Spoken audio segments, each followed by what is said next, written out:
Fucking serious?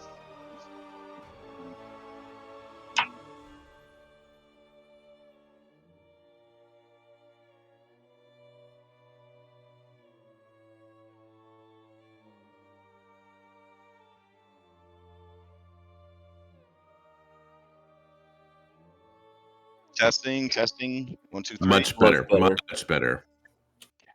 What is the point of having a max boosted server if like we still have sound issues? Like I don't understand. Like what? I don't know. Fine.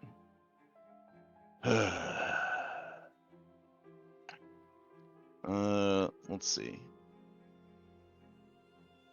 All right. Today's facts person question is,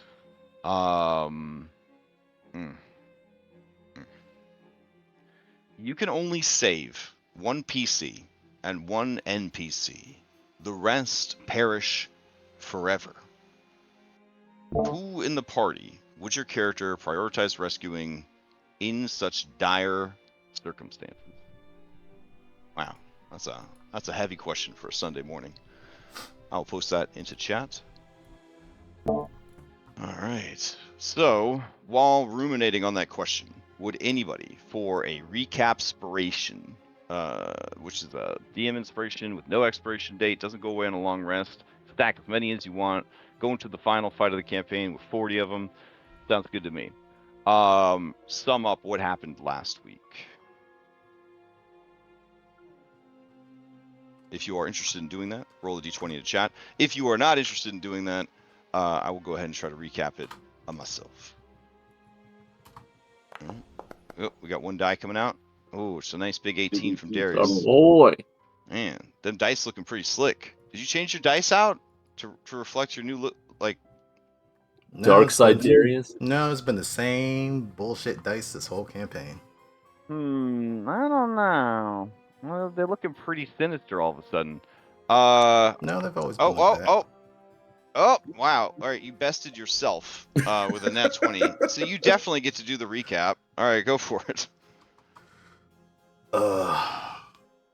Last time on Curse of Strahd, we were in Frafenheim. I think that's how you pronounce it. The Kavanis to the north of Valakai and Krezuk. We had gone there to try and rest and recuperate after, well, the myriad of shit that's been happening to us for the past couple of days.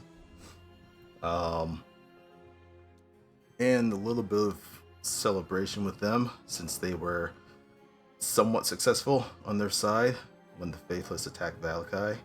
It seems our efforts to take down that tree definitely helped them survive, and they were appreciative of that. So we relaxed and just rested up for the most part.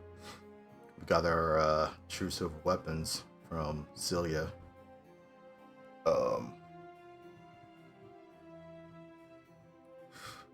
Went to go see Anna's body, and something was definitely not right. So we tried to discuss it as a group of what we wanted to do with her. Didn't come to the decision, why am I not surprised, and ended up leaving Frafenheim with her body still there. So we'll see what happens with that. And now we're just on our way to meet with the werewolf alpha that's been begging to meet with us this whole time. And I think the rendezvous point was the Shrine of Thunder. So we're here. Let's see how this goes down. All right. I will add a recap inspiration to your sheet. Does anybody want to answer the fact inspiration question for a bardic die that lasts the whole session or until you use it? If interested, please roll a d20 into chat.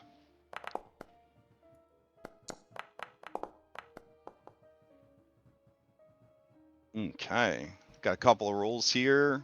Wow, Darius, another natural 20. What is going on, buddy? Oh man, no combat today. Got it. All right. Fucking karma, So God damn it. All right, Darius, answer the question. You can only save one PC and one NPC. Mm-hmm. Of the current roster that's still alive and with you. Yeah.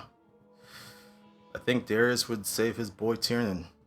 They've been through the grinder so far, and he hopes that doesn't stop anytime soon. One NPC? Oh boy, that's tough. Irenia has grown on him, but Izzy has been with us since the beginning. So I think he'd go with Izzy. He'd be team modern all the way. Okay, fair enough. You may ask the same question of any NPC you've met during the journey. I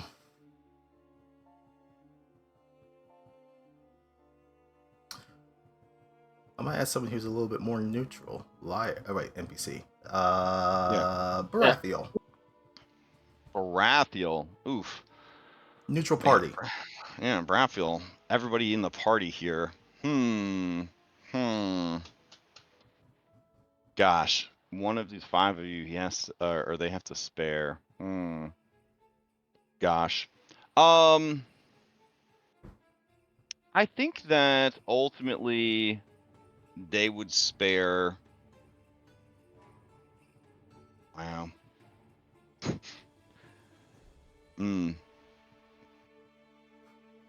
I went for them for a reason. It's a difficult decision. Yeah, I mean, they really don't give a shit, honestly, if any of you live or die. Okay.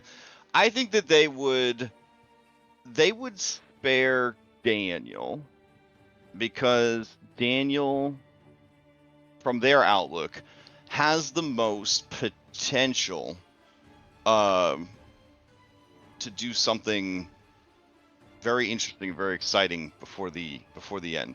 This is a person that they feel hasn't fully shown their potential yet, and it would be the most interesting to see them take it all the way to the finish line. So that's their answer for that.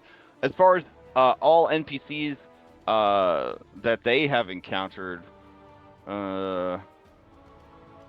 man, probably they would probably spare or save Irenia for redacted reasons. So, and that is that. All right. So, with all of that settled, it is now time to begin today's session. One thing that somebody asked me about, none of you, but somebody who watches this asked me, they want to know what happened to lazy-eyed Susan the Scarecrow. I thought she's always just been in the background. So, well, I was thinking about that, and seeing that you guys were heading north, and hearing that you guys were headed north, I feel that she may have been swayed to stay with Jenny Greenteeth for the time being, because she didn't really have any interest in the north. She wanted to head east. So kind of seeing you guys were not going in that direction, I think for now she's going to still be back with Jenny Greenteeth. So if you guys are looking for her, that is where she will be. Because honestly, it would have been a lot of like explanation to the Cavani about, what is she, why is she there? None of that really like came up. She was like so far in the back that I feel like she just didn't actually go with you guys. So I'm gonna say that since she was so hardly forgotten by everyone, she will just be hanging out back at Jane Greenteeth's place. So one less thing to worry about, we might say. One less thing to worry about. All right, let me change out some music here, and we'll get started.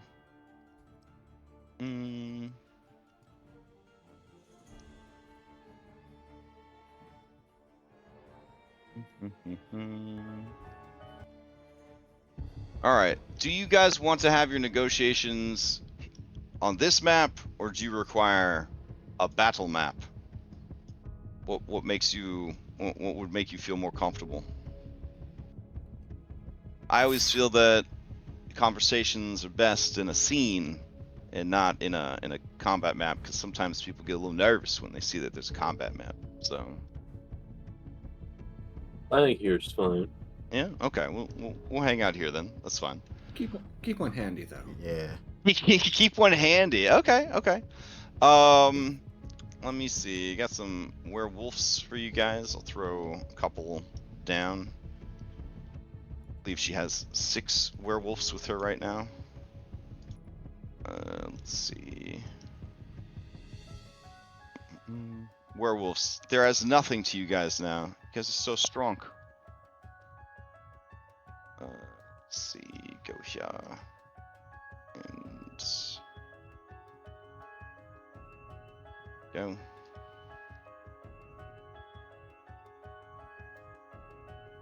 Alright.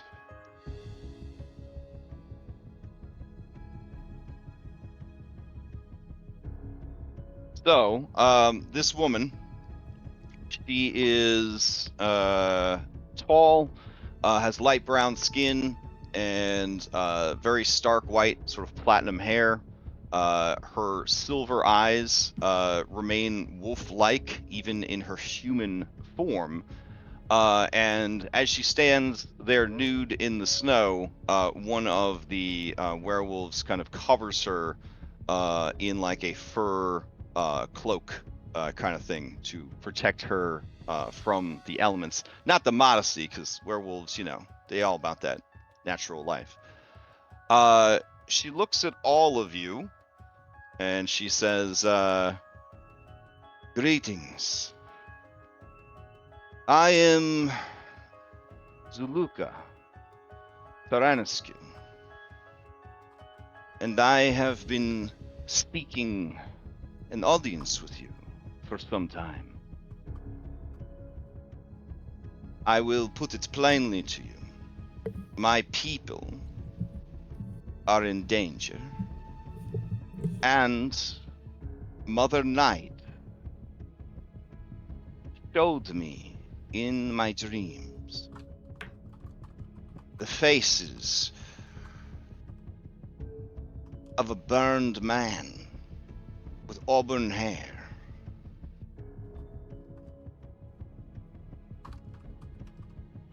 And a boy who dwelled in shadows. Though I do not see his face among you anymore.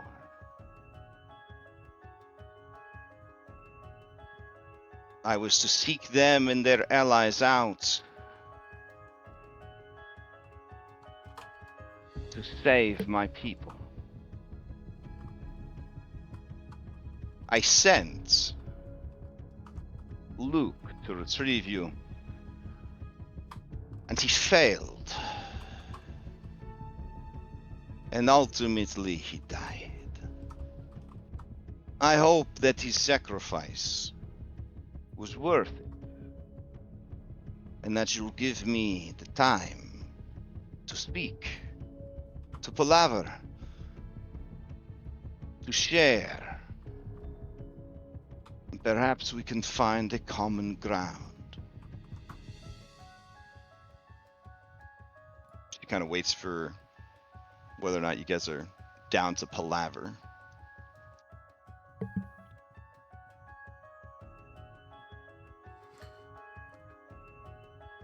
Darius approaches.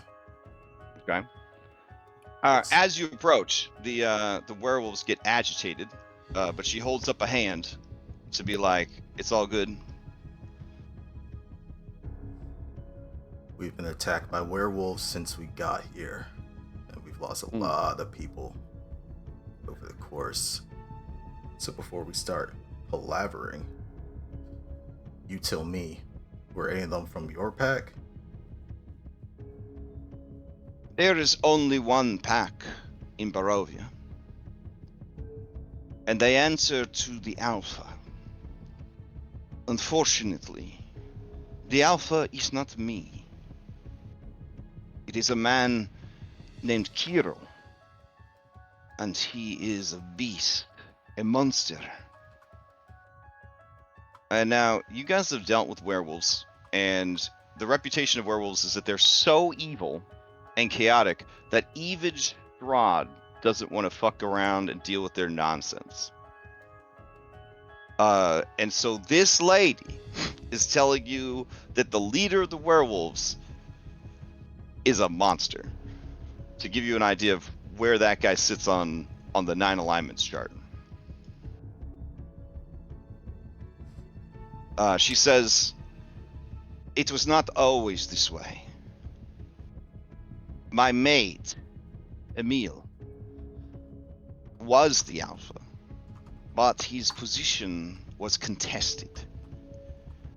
He and Kiro fought 7 days without end. When both lay in the snow near death, it was decided that an arbiter was needed. Kiro convinced Emil that they should take the contested position to the Dark Lord himself. This was unusual. Our people have not been in the service of the Dark Lord for centuries. I suspected some trickery, some ruse, some trap, but Emil, he said, not to worry. He and Kiro left, amicably, for Castle Ravenloft. But only Kiro returned. Without Emil to contest him and his claims, he said that the Dark Lord had granted him the position of Alpha and told him to do with the wolves as he saw fit. That is when we began kidnapping the children. And she looks kind of ashamed of herself when she says that.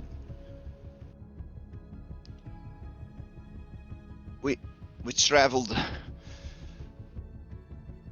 through the mists with the aid of a werewolf sent from Castle Ravenloft.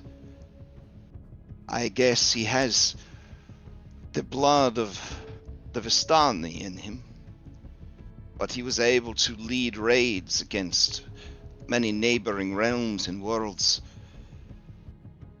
And our wolves would return, burdened with children they had taken. Earl said he wanted warriors who were loyal from the beginning. The children were forced to fight each other for food, for survival. The cruelest children, the ones who, even without the curse of lycanthropy, gave in to the more bestial instincts, they were made into wolves. The ones who refused to fight, who cried for their mothers, they were devoured. This practice is still happening. I cannot see a future for me or my allies under the rule of such a terrible monster. And I need to know, what happened to Emil? Who is this strange, mist-walking werewolf that assists Kiro? And why has the Dark Lord suddenly taken such an interest in us once again? I prayed to Mother Night for answers. She gave me a vision. had to find you. I had to let you know that if you stand against the Dark Lord, then perhaps we might stand together.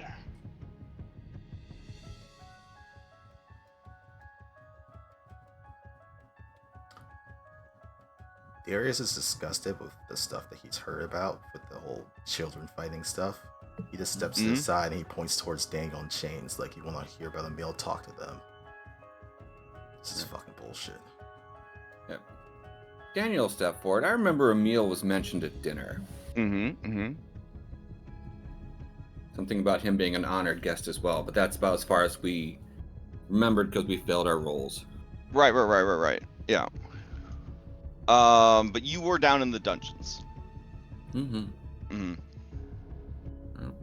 All right. As you approach, this woman stares down at you. She's about 6'1", and she says, "You know of Emil?" We were roommates of a sorts at Castle Ravenloft Inn and Suites. We believe he is still a guest there. You speak in riddles. Is he a prisoner or a guest? Is there a difference? Yes.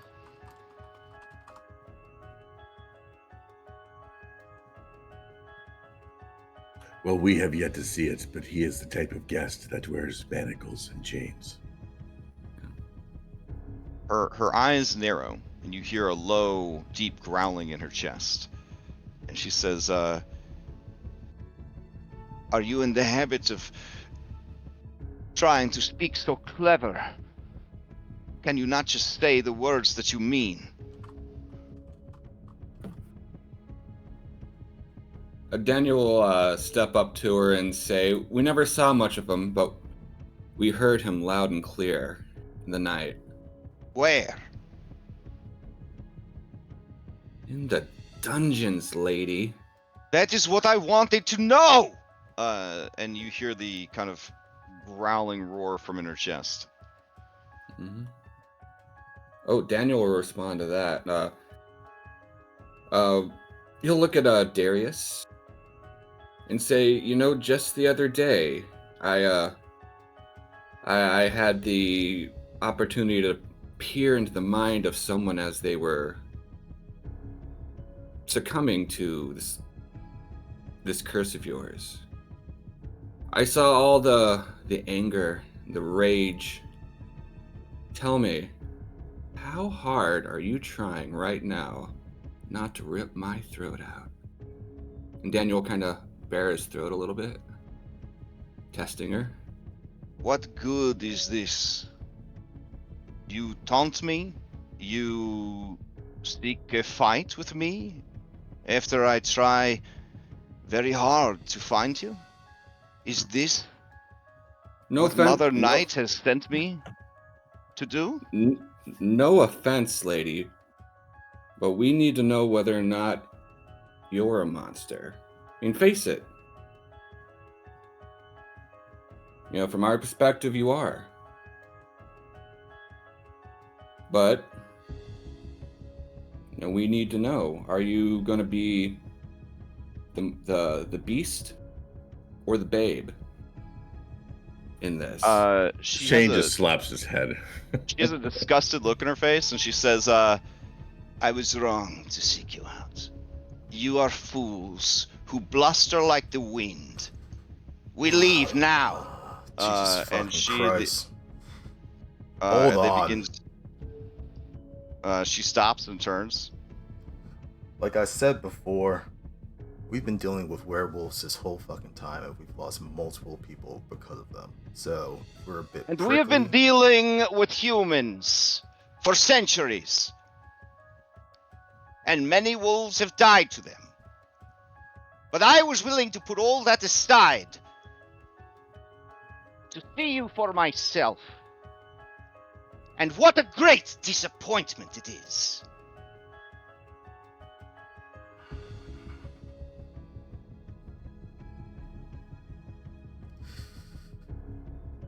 Daniel will step forward and attempt to pass through the wolves, making no threatening gestures. They don't let you near. I'm sorry, but I had to know. Come back and talk to us. You can attempt a persuasion check. If you fail, Mhm. they will leave. Okay. We have 11 fan spells, so if you need one, use it. Okay, here's a persuasion. And I'm going to add a side bolstered knack to that. Okay. And I will use a recapspiration if necessary. Okay. It is currently shy of the mark. I will succeed at a cost. Out of combat, succeed at cost. Oh my It's goodness. important. All right. You have filled yourself with doubt. But you managed to push past the DC 20. And she stops. And she says, "A wolf is no more a monster than a man. Surely you have seen what they are capable of. You should put such things aside and focus on what matters. I want a meal back. You have been in the dungeons of Castle Ravenloft. You will help me retrieve him. If you do,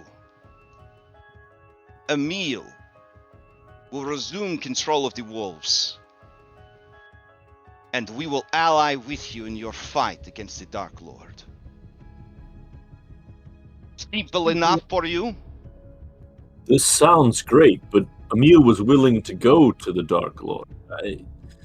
He might not. He's been in those dungeons for a while. He might not be himself anymore. Emil is strong. Nothing could break him. It's not a question of strength. You can get inside your head. And this is coming from personal experience. Shane kind of backs up after all that talk of the dungeons. He just doesn't want to relive it. I'm not saying we won't do this for you. I'm just saying be prepared for him not to be the Emil you lost. And I don't ask you to do it for me. I ask you to do it with me. Ah. And how do you suppose we do that? I mean, I broke in there once, lady. Like, I don't recommend it. How in the world do you expect us to get back in there again? And doing so with a troop of werewolves at our side. Any ideas? It might be I will not doable. bring all of these wolves. If I felt that they were capable enough to do this, I wouldn't have sought you out. Some of them make sad dog sounds when she says that. But none of them argue.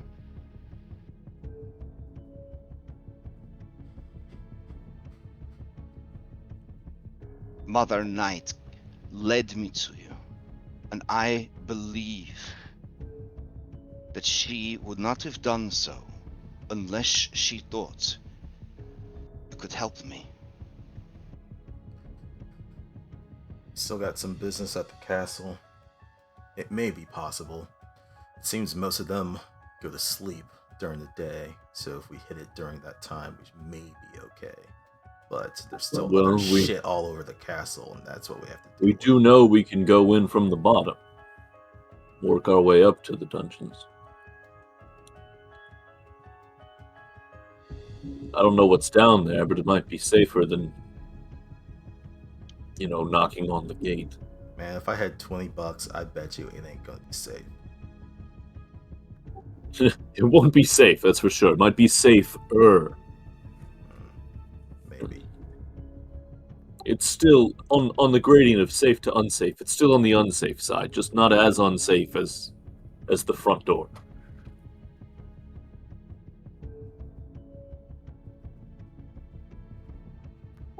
We have business in the castle as well. If while we're there we help you with this, will you help us with ours?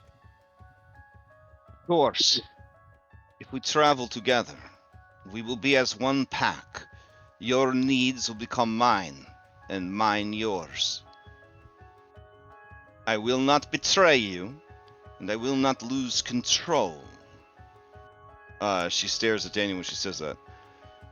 I am a true born wolf. I have no curse, only power.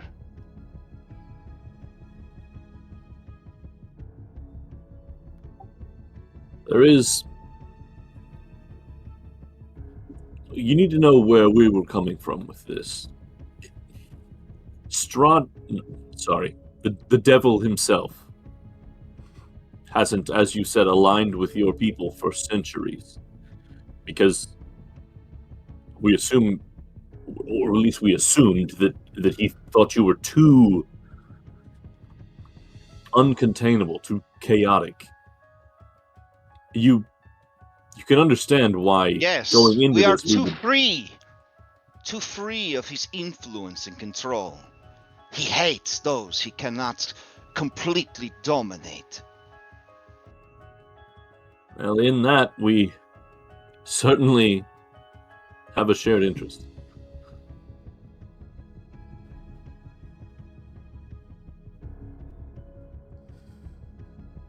Maybe we talk about this later, but for now, if you're gonna come with us, may as well walk with us.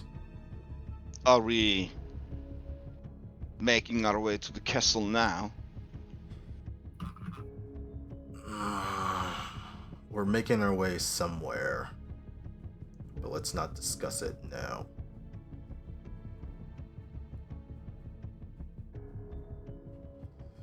Doesn't help that we just saw the Dark Lord about half hour ago. That means he is not at the castle? No, but somehow he was all the way over here. She looks to the east, and you think for a second that she's actually calculating, could I run fast enough to get to the castle before he gets back? And then kind of realizes, yeah, that's probably not going to work. Lady, if you were Usain Bolt, you still wouldn't make it.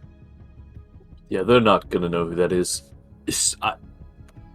He has power over the land itself. I don't know if it takes him the regular amount of time to go places. I think he can just sort of get there quicker than anyone. I'm not sure, but you see her close her eyes, kind of steadying herself, and she says,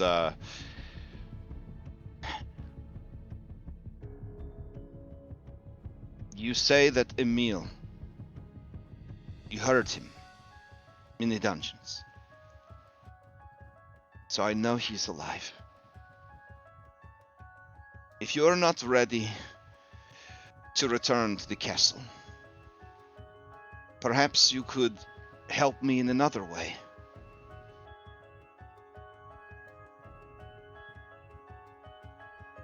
Could you help us liberate our people from Kiro's rule?"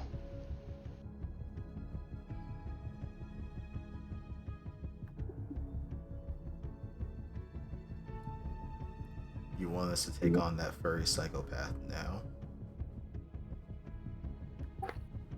I mean, she looks like, well, I mean, then I could assume the role of Alpha in Kiro's stead and force the release of all the children.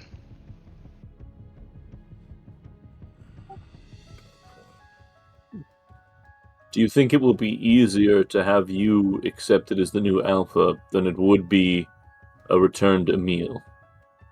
No. Emil would certainly have more impact. Would it at least get the rest of your pack to calm their shit? Yes. Are you sure it wouldn't splinter them? No. They are wild things, but they know who their superiors are. As she says that, you see several of the werewolves kind of do like the head kind of bow, like, you know, snoot towards the ground in her general direction. You get the sense that there is a very biological pecking order amongst the werewolves of which ones are stronger and weaker.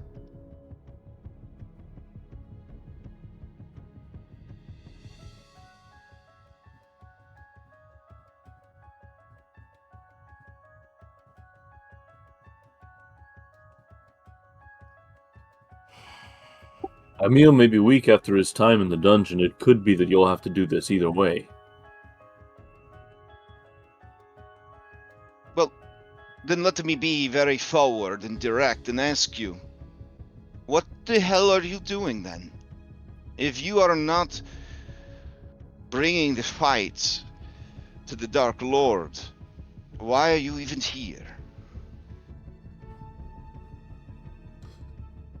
You don't just go into a fight without having to prepare and train first. Agreed. One does not simply walk into Castle Ravenloft as well. Is it better to climb or sneak? I mean, probably yes to both of those, but I think he was referring to the obstacles other than the actual castle itself. It was sort of Fine! You have obviously put more thought into this than I have. Just tell me, what are you doing, and I will know if I can help you or not.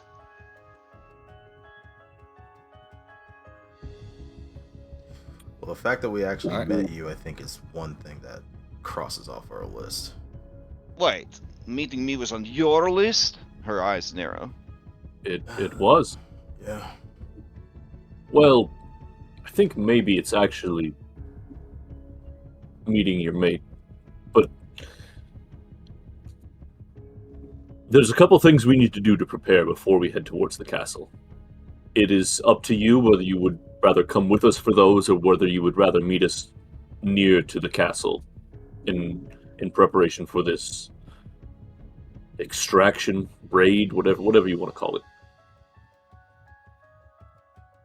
I think that helping you is in our best interests and somewhat in Barovia's as well.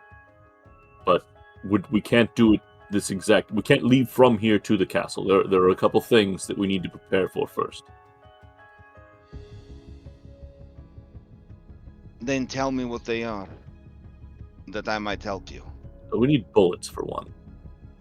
Ugh. She makes a disgusted face, and she says, then you need access to Krezik.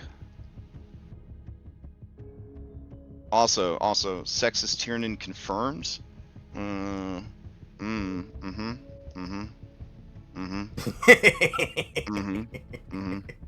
Okay. Wow. I don't know, but we also were told we had to Wow. meet the alpha, and then we Wow. learned here that this person isn't the alpha. Wow.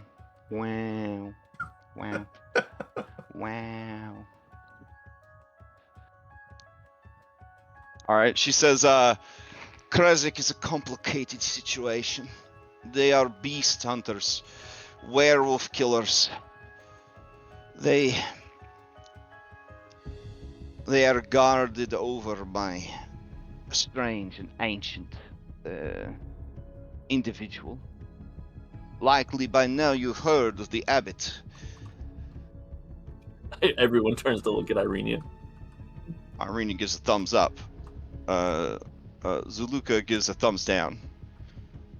The abbot is dangerous.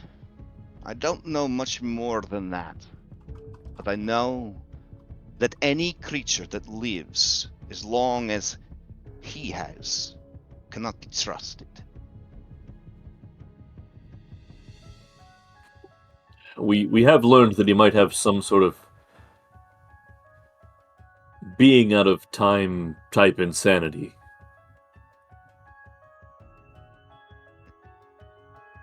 The people of Krezik have a long-standing feud against the werewolves the Northlands. I have reason to believe that the rulers of Krezk may be werewolves themselves, descended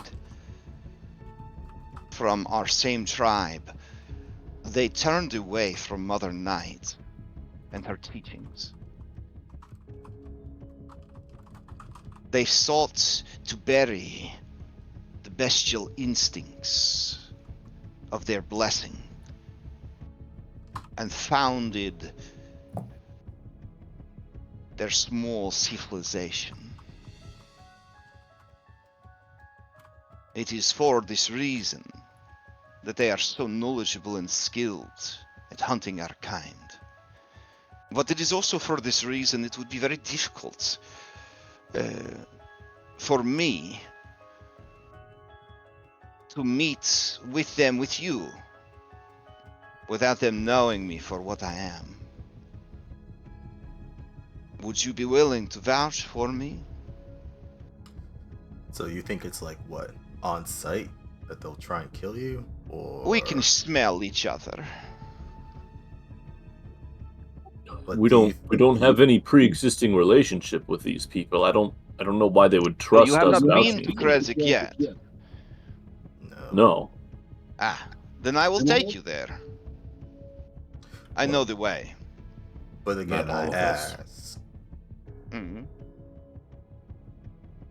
Do You you ask? think he would be immediate hostile if you went there? I think that Kreziks in these darkest times are hostile to everyone. They have walled up their town. They shoot their guns at any who linger at the gate. But this... Right. I've spent some time in Krezk. Ah, Tried to help them during an attack by the vampires. They may remember me. excellent.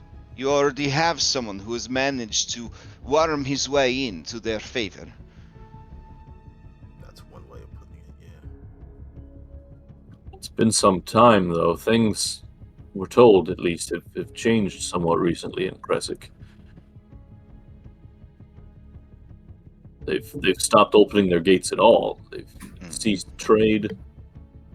It's good that we have an inn. It just might not be enough.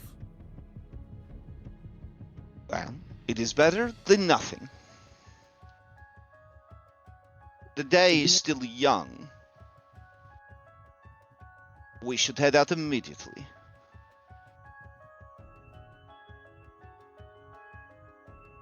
I have introduced myself. Please. Who are these others? Who are you? I'm Tiernan Beckett. I appear to be the burned man that you saw. Yes. Where is the other? The boy of shadows. Yeah, no idea who you're talking about there. He had dark skin. And he kind of like hunches her back a little bit and like is like, and was a little sneaky. Eric. Yeah, fortunately he didn't make it. He's inside out in a hole. Unfortunate. It is.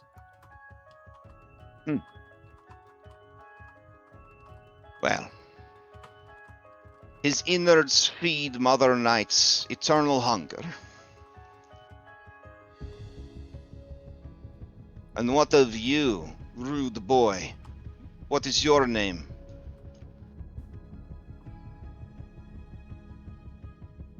And she puts a finger with very sharp fingernail against your chest, Daniel.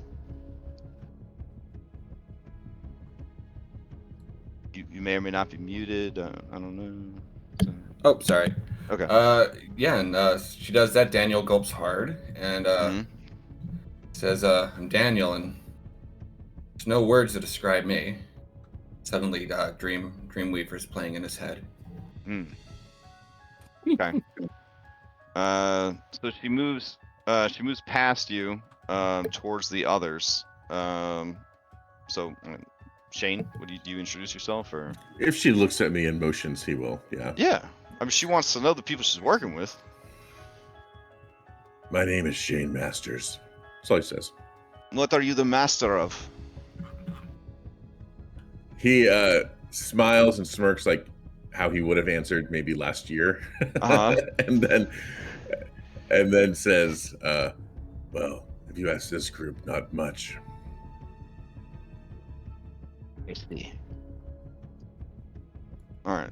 And in her mind, she puts Shane Masters' token in the beta section of her hierarchy. He's unfazed by that. Oh yeah, I mean you can't see her mind map. I'll just give you some meta. Like she kind of Yeah. processes you. Okay, she looks at you, Darius. Darius King. I'm not gonna ask him what That's he's it. king of. Oh, that's a good point. Yeah, are you a king? It's just the last name. Nothing special. Ah.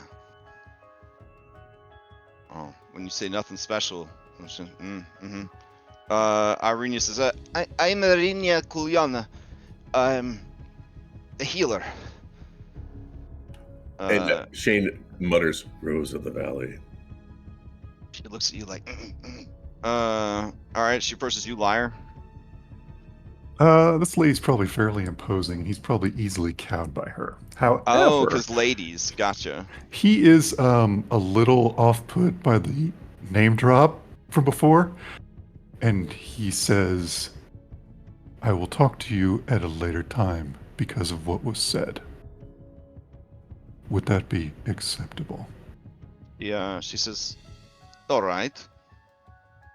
I'm not going anywhere. We're in this together now. And he knows that as well now, too. She looks over at the Gloomweaver, and they introduce themselves to say, I am called Baratheon. I'm a Gloomweaver, a scribe, a scholar of death. I am not of this band, simply traveling near them to study. Whenever they need, I shall depart and leave them to it. And then she looks at Izzy. Izzy says, I'm Isabella Alcaron, and it's also just called Izzy. Yep. And Zalika looks around like, good thing I'm here. There's no bad bitches in charge. And that's when Esmeralda walks up. And the two women stare each other down. And Esmeralda says, I am Esmeralda, the Avenir. Your people took my leg. But do not worry. I took very much in return. Okay. Zalika looks at her. She looks at Zalika. Back and forth. Camera goes in close. Eyes. Anime speed lines. And then she says, I see.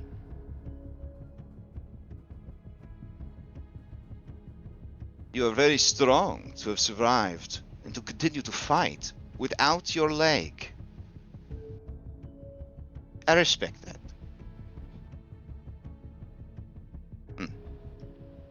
It is settled. We are a pack now. If you trust me, I will do all I can to protect you as we work together. And as long as you trust her, you can benefit from her pack leader aura. Any allies within 15 feet of a pack leader have advantage to their melee attack rolls. Oh, it's just like that fucking alpha we fought. Like, there's alpha werewolves, and then there's the alpha of the pack. Do you know what I'm saying? The Like, alpha, capital T, capital A. yeah, exactly. There are alpha werewolves. They're the ones that are true born and have like all the abilities, all the powers of like all the werewolves, Yeah. and then there's the turned ones that the cursed ones or whatever. All right. So she immediately starts heading in the direction of Grezzik, I guess. Unless you guys have anything else to talk about. The other werewolves watch her go, and then they head out. They gonna be good? She says, if they are, then they are. And if they aren't, then they aren't. I trust them to do as they will.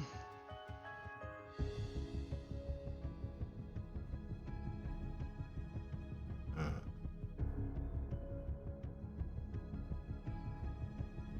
All right. And she just turns into a wolf, and because it's getting kind of cold. And as a wolf, can't say anything, so she's just hanging out with you guys now, and heading towards Grezzik. Point the way. All right. Let me calculate said route.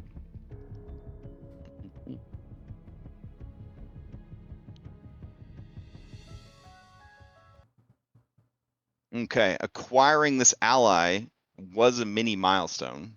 So you guys now have enough that the next time you long rest, you will gain a level. And that would be essentially your last mini milestone, because you would be hitting level 9.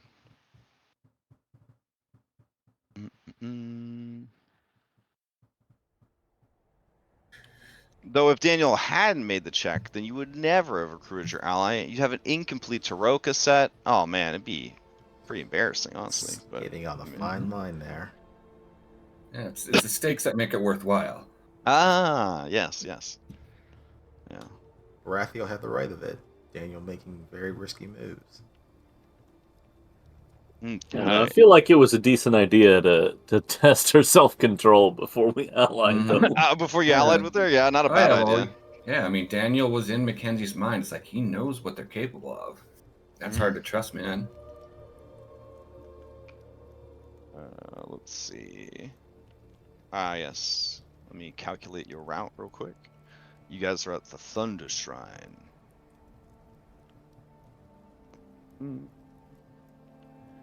Now, she being werewolf, is probably going to take the woods to get there. Do you let her choose the route, or do you guys head south to the fucking road for safer travels? With a guide through the woods. Well, Mhm. I guess we're not quite level 9 yet. We have to sleep first. Yeah, we with have a to guide long through the rest woods. first. Yeah, with a guide through the woods, what's the danger factor compared to a road? Like, I feel like it's less dangerous than if we were trekking through the woods because we're not familiar with it like she is, but I don't know how much. Well, the problem is she's one wolf that would not be impeded by the difficult terrain. The rest of you would be. She has no way to mitigate all of you being impeded by the difficult terrain. Like she's not a ranger, or anything like that. So it would be slower going because of you guys, and this is definitely something that she has not thought about. It occurs to you that this lady doesn't maybe think things through as much as you guys Wait, do. the lady that recommended we just walk to the Castle Ravenloft and knock on the front door doesn't think things through? So anyways, you may want to stop her because you're looking at quite a 15 miles of forest. Let's take the road. The only mitigation of random encounters is there would be a 50% chance for any wolf or werewolf encounters that they would be non-hostile because they would be anti-cural werewolves. Essentially, there's two werewolf factions right now. And we're in this part of Barovia, so our higher chances of encounters would be werewolves. Correct. And then it's a 50-50 from there if it's hostile or not. Right. The other option is it's like 5 miles to the road, and then when you get to the road, it would be quite a ways on the road. 19 miles, 20 miles of road, but road has very low encounter chance. I mean, we bought Yeah, I all think road's probably smart. we bought all these true silver weapons for a reason. Well, things change. I mean, you know. So I guess I'll throw it to a poll. Here you go. Route to Krezk.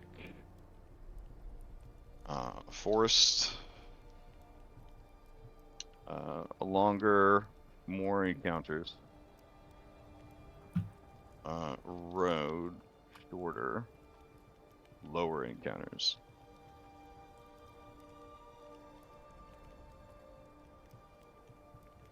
All right. All right, we got 3 out of 5 for road, so we'll do road. Okay, hold on just a sec. So, 2 in the woods, and then 20 on the road. Whoops, I reversed it, my bad. Okay.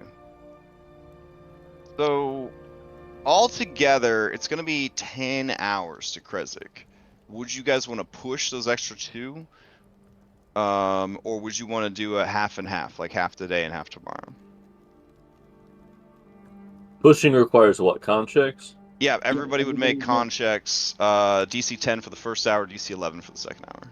Versus I'm good with exhaustion. trying that. I'd But- vote for split. Split. Okay, we got 2 votes for split. We got third vote for split.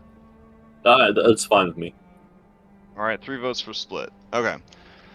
All right.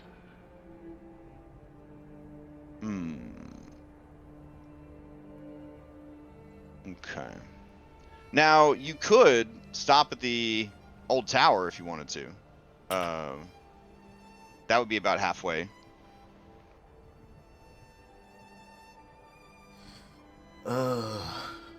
Yeah, I say we stop at the tower actually. Okay. All right. So in that case, it's 5 checks to see if anything interesting happens. Here we go.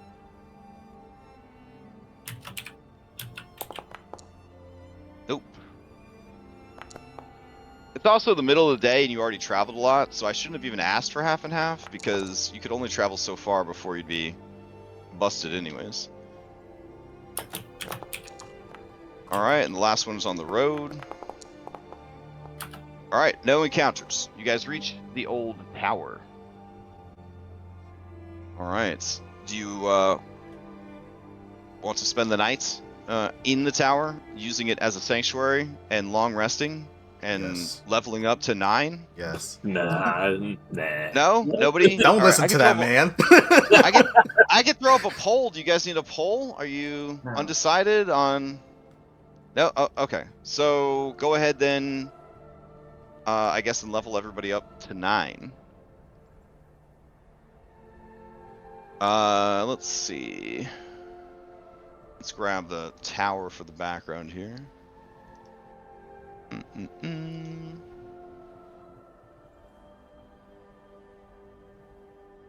All right. So Van Richten, he does take you guys aside, and ask you about the nature of this wolf that you suddenly have with you. Hey there, lie. You remember the stuff we talked about for the cards. Oh, he says. Or at least So will lead us there. Who knows? So this is the werewolf that you needed. Yeah. I see. And you feel you can trust her? Nope, but we'll see.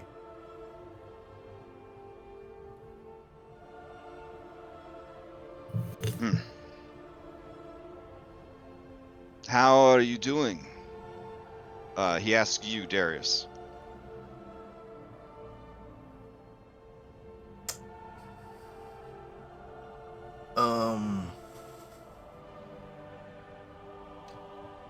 if you're saying something, I can't hear you. No, I'm just kind of thinking. Okay. He tries to just keep a neutral face, but I mean, again, his Christmas shit, anyone can see through him. Right. You can probably tell that he's not in a good place, but he's just putting those emotions in a box, putting that box on a high shelf, and just continuing onward. Okay. He says, your face tells a very sad tale.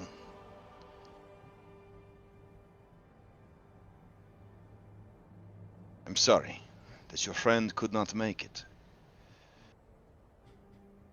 I'm sorry too. It is the destiny of some to endure.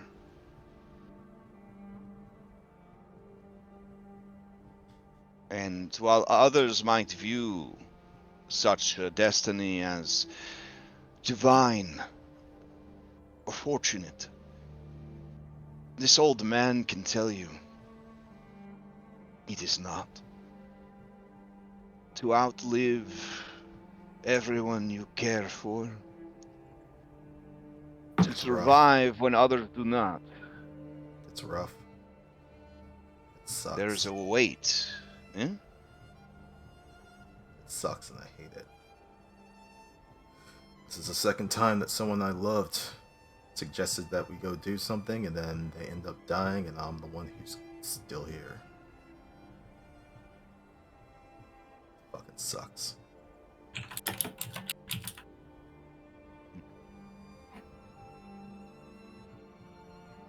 It does. And it never gets better. The only thing you can do is go on. The thing that makes me the most angry is that while we were at dinner, he didn't even really care about her at all. That she was more of just a stepping stone for me, and I didn't want that to happen. And now look, it came true. Did it? I don't know. Did what happened to her change you?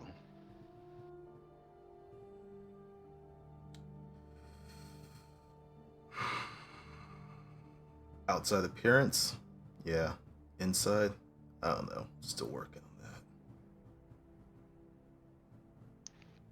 If you let what happened to her change you, then he was right. If you let what happened to her make you stronger, make you more resolute, perhaps you prove him wrong.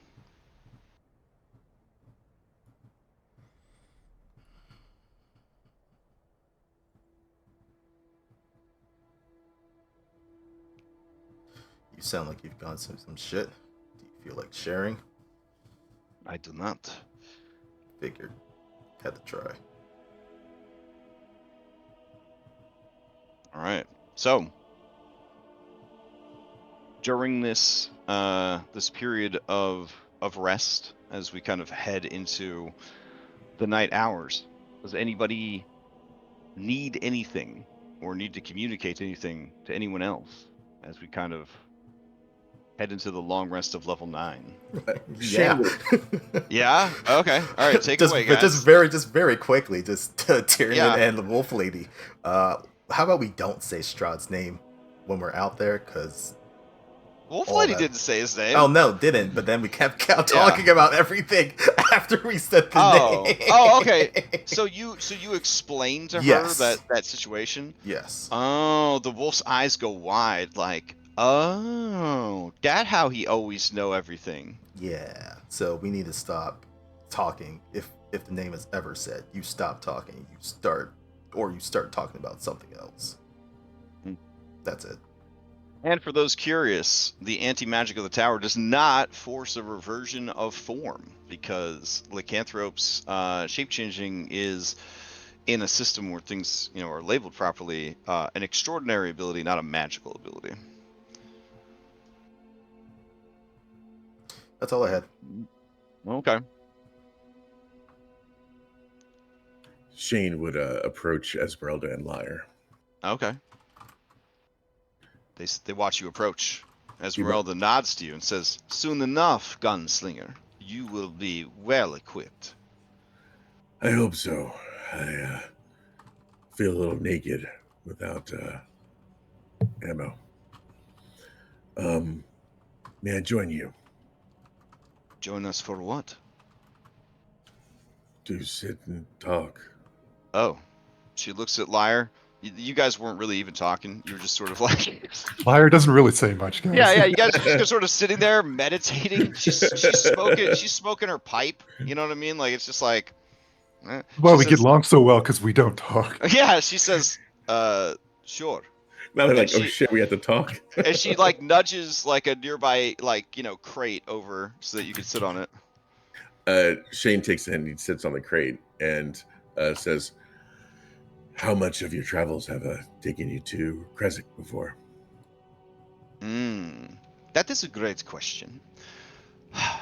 In truth, I have not made it. That's the best way to put it.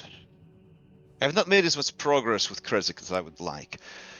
I was able to bamboozle my way in, and I have met with the abbot. I spent a few weeks in Kresik when I first got here.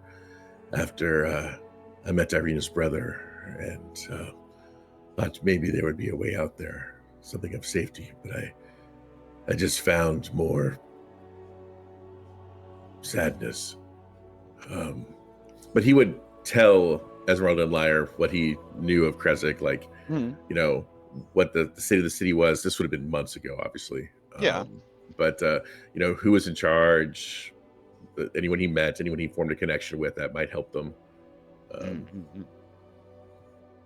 Because if you remember, Shane obviously tried to defend the city from the vampires and got captured by Volenta and the dogs. Right.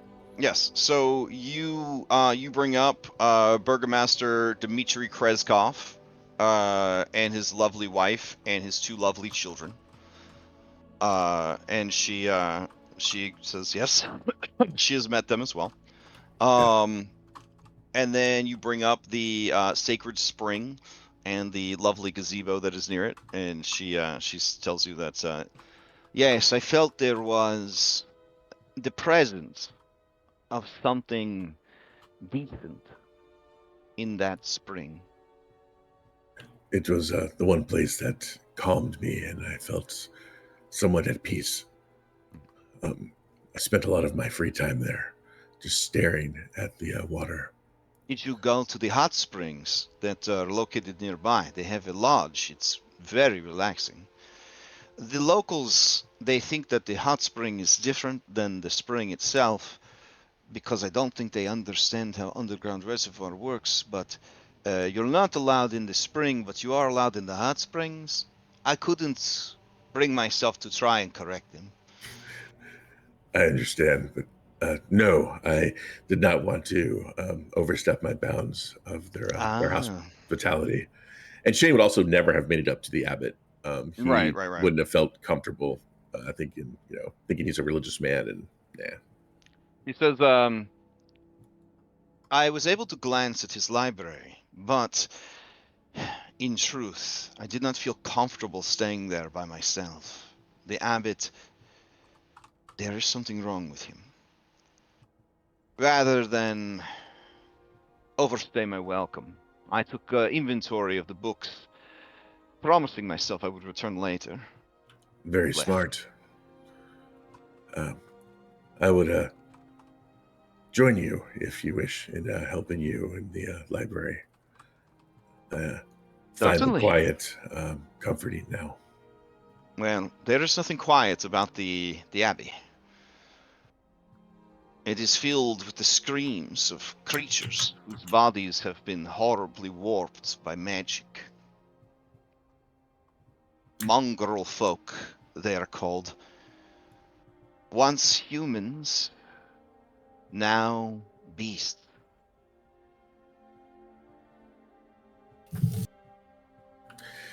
And you would recall there was a mongrel folk at the castle, at Castle Ravenloft. Oh, right. Okay. Right. He was like the head. He was like the head of house kind of thing. Yes, I recall meeting one such creature. Sad in its own way. It is very sad. I am worried that should violence ever be needed against the abbots, he will force those creatures to protect him. But perhaps death would be a mercy to the existence they currently experience. For those twisted beyond any sense of normalcy, that may be a kindness. Take long drag on her pipe. Looks around and says, "Truly, these are desperate times.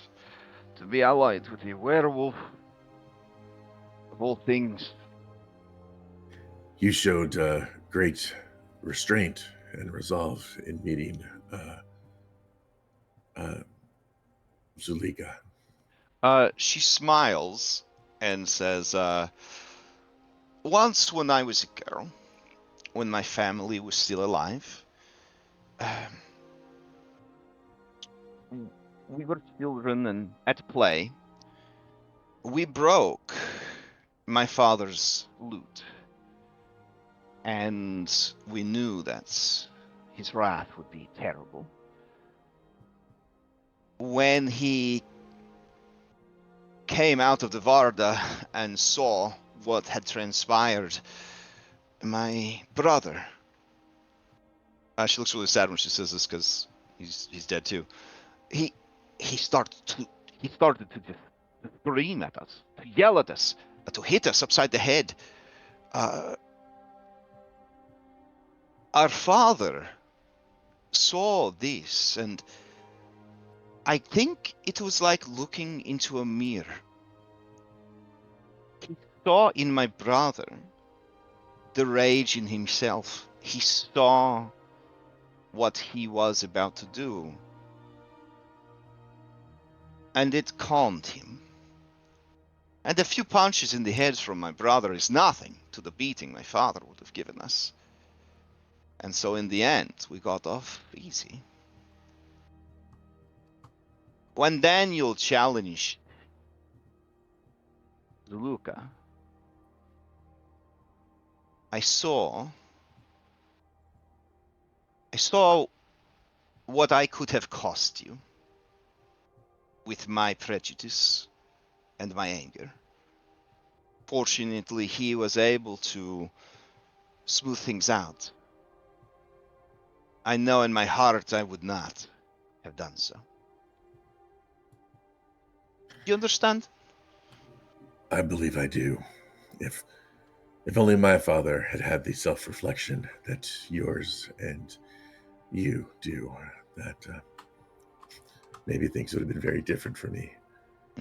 But thank you for your time, both of you. And he looks at Lyre and kind of nods and looks at Esmeralda and says, "Esmeralda, you are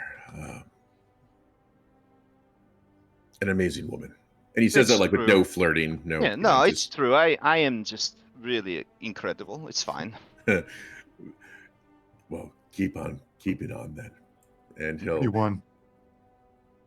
What's If you that? need, if pretty one, if you need ammunition, won't it cost money? Yes, and he pulls out his purse and pulls out 4 gold pieces. Does a moth fly out? Like yeah, like 4 gold pieces and 9 silver, and he's like, "I don't think this will get me very far, but it is all I have." Esmeralda looks at you and says, "Don't worry. They'll need us to do something for sure, and then we'll do it, and then they'll be like, oh, we're so grateful, you heroes, blah, blah, blah, and then we'll give us a reward, and then we buy you your stuff." You were She said it saying, better Liar? than I would. She said it better than I would. Okay, yeah, she reaches out to give you a fist bump. She reaches out to give you a fist bump because you guys are on the same wavelength there. Yeah. That seems to be the way of things. Thank you for, well, just for listening. And he'll go off to his own little corner and play solitaire. Aw. Okay. All right. Anyone else have anything they want or need to do in this evening hours before your level 9? Oh my goodness. I don't mean to harp on it like something terrible is going to happen tonight while you're sleeping because it's such a monumental occasion. But I mean, it's pretty monumental. So, does anyone have anything to say or do? Otherwise, we're good. Daniel would actually like to talk to Rudolph about Castle Ravenloft. Oh, sure. All right.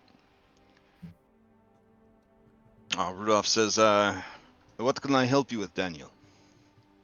All right, I'm gonna be straight about this. She wants us to go into the castle and having broken in there once. So when you broke in, you climbed from the ravine, from the bottom of the ravine. Let's see. Oh my God, man, you used to be fit as hell, dude. You were like little Tom Cruise rock climbing over there. You climbed You climbed 900-foot rock wall to access the one open window that you could find. But unfortunately, you found yourself in a very regal tomb with 2 caskets and a lot of magical wards and protections, and you got caught very quickly. Oh, man, that's nothing like the backstory I had planned. Oh, what was yours? What was yours? Oh, I was using a legitimate entrance to the castle. What was yours? Oh, How did you get in? Fair enough. Well, he explains when he got into Barovia, he fell in with a couple of Vistani kids, orphans. Okay. Who showed him how to be a D&D rogue, survive. Oh, sure. Yeah, and then they got the crazy idea to break into the castle. And damn. and they knew a guy who knew a way in, who was which was probably this one open window. Okay. And they got caught and they died. He didn't, and now he's got horrible survivor guilt. Okay. I like that merger. I like that. Yeah. Okay. And I've got names and pictures for those kids too. Damn, do you really? Yeah. All right. Yeah, send them over. Okay. I mean, suffice to say, like, Strahd kept one of them alive to torment and torture in front of you so that you would really understand what you had fucked up big time. Mm-hmm. Okay. Dang. But yeah, basically, yeah.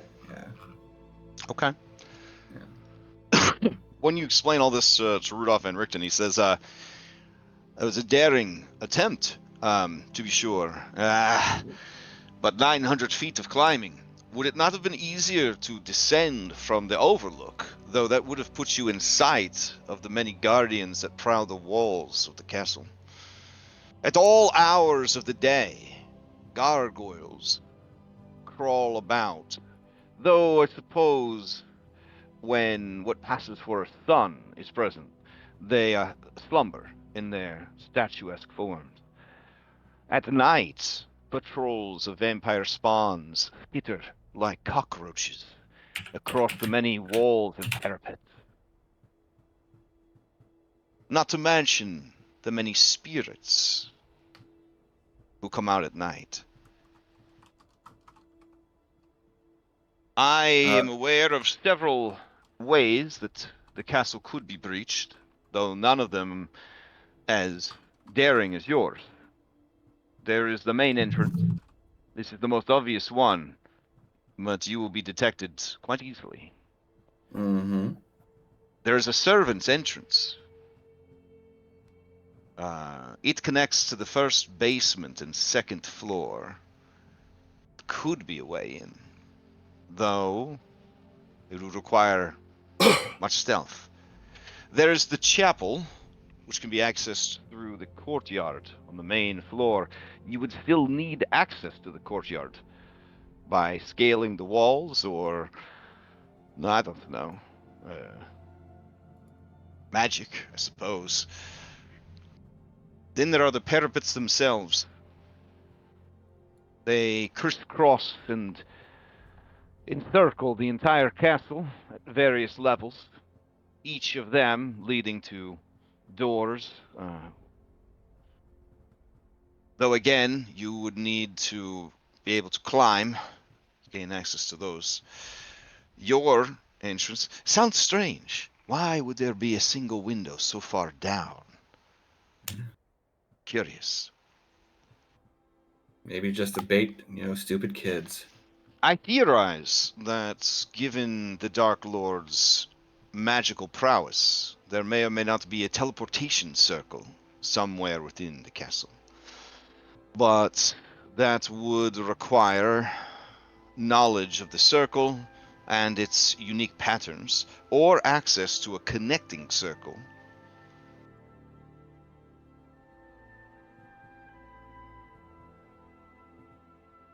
That's the least crazy sounding of all of them. Mm.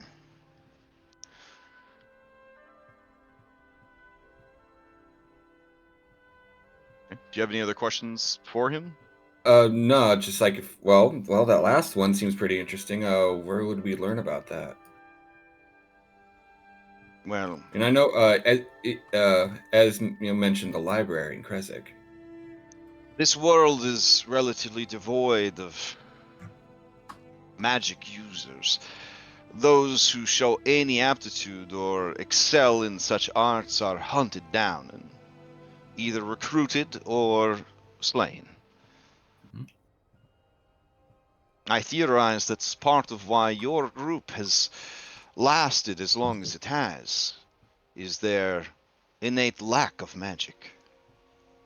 Your success is possibly fascinating to the Dark Lord. That any could survive so long and achieve so much with so little. He doesn't say this in like a mean way, but in like a scholarly way, kind of thing. Like, and No, there's like a tone of there's a tone of respect there from him as well. Like, because this dude knows how to use magic, Esmeralda knows how to use magic. So, like, for them, it's kind of like, wow, these guys are really trying their best here. Like, holy shit. Yeah. Out of curiosity, the last time I was here, it dampened my Daniel psychic stuff. Hmm? Does it dampen Sparky? Yes, it does. Huh. Fair enough. I don't suppose we could take that with us. Oh, you ask about, he says, I believe that the anti-magic and anti-scrying fields of the tower are built into each and every brick. It would be impossible to take the enchantment with you. You just take a brick. Oh, fair enough. But yeah, he will over the night discuss these options with the rest of the party and see what they think. Darius doesn't stick around for much. He'll go outside the tower and start hunting. Oh, for bones. Mm-hmm. Okay. He's got a calcium intake. Zulika likes hunting. She's gonna be following you. See what you get up to.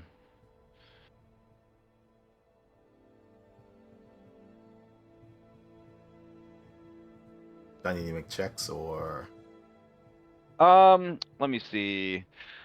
I'm gonna assume that you're just looking for small game and stuff. If you accept the help of this werewolf alpha, you should be able to catch several aminals in the course of the evening to eat. Ooh, I can throw. Otherwise, you would need to make your own. Yeah, you need to make some survival checks. Strange bedfellows.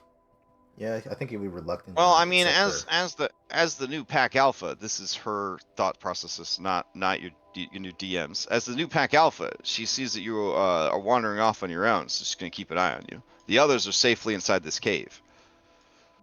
Fair enough. Then yeah, he'll accept their help. reluctantly. Okay. All right.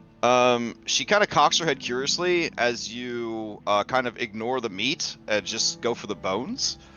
But as a wolf that understands the marrow's like the best part, like she gets it and she does not eat any of the bones from her share and just trades you like kids in the cafeteria, her bones for your meat essentially. Yo, you got gushers? I'll give you my Yeah. fruit roll up. Give me them gushers. Yeah, pretty much. Yeah.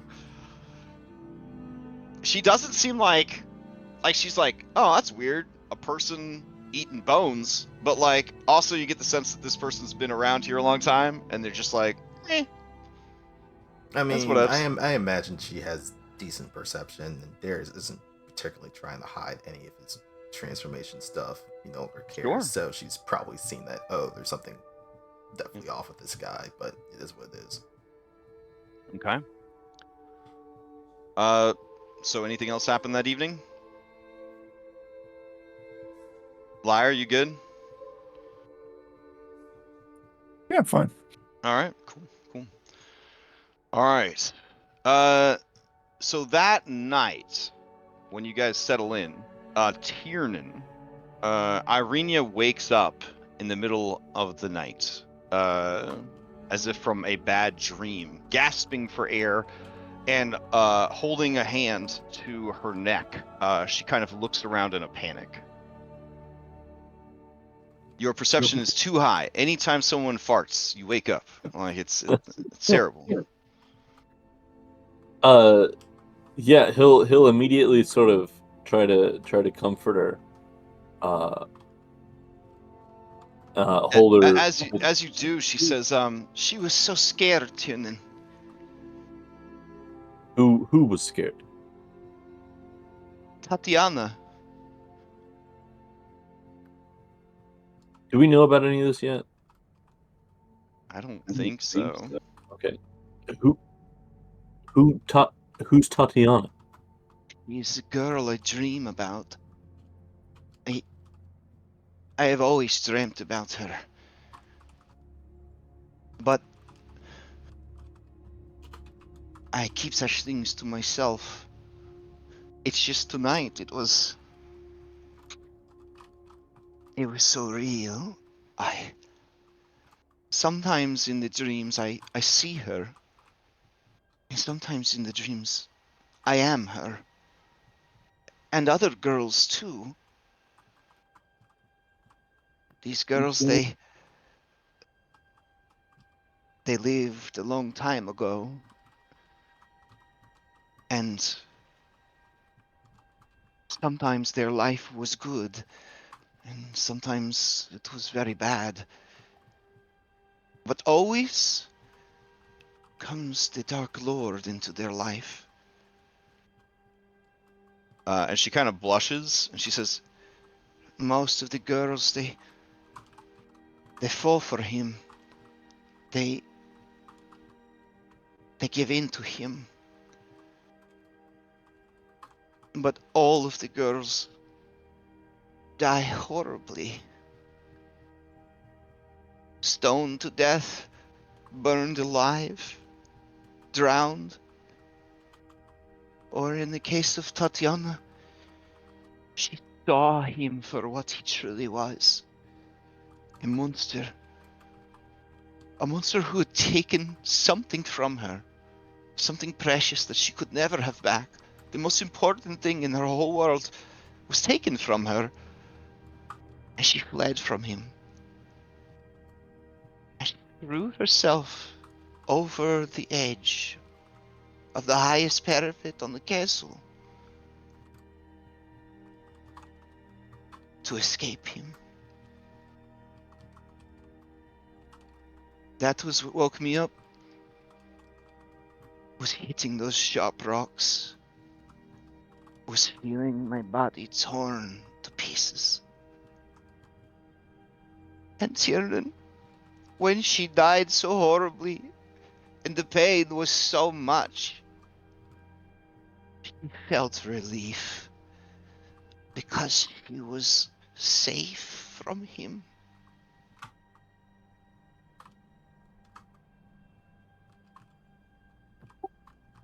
She sounds very brave.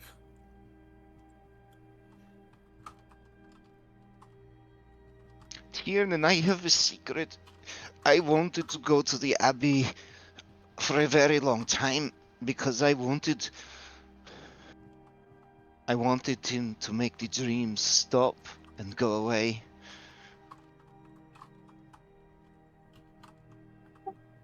You said you dream about her often. Is it always? Since I was a small girl.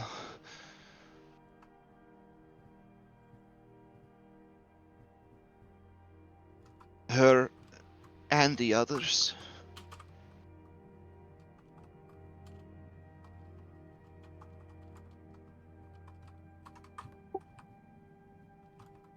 The only person I have ever told this to is Ismark.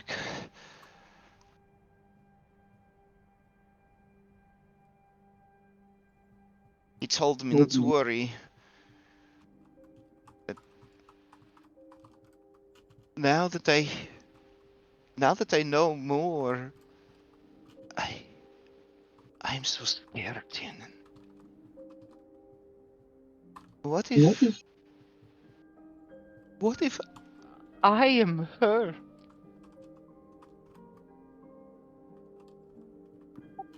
What do you mean? What if when she dies, she doesn't escape at all? What if she just keeps coming back?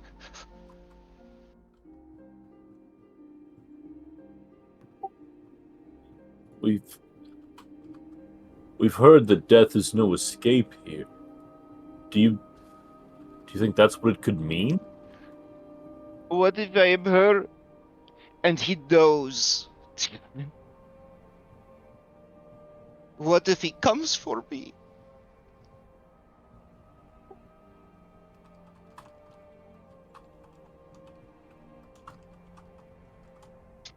It's What just if one he more. kills you and takes me?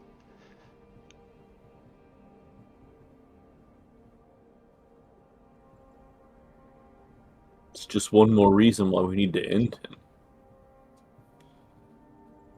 An urgent reason, a personal reason.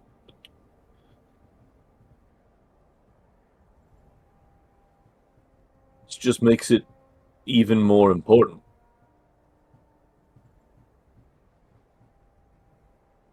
These Fanes, the abilities they've bestowed on me, I suppose, in the quest that they've pointed us towards.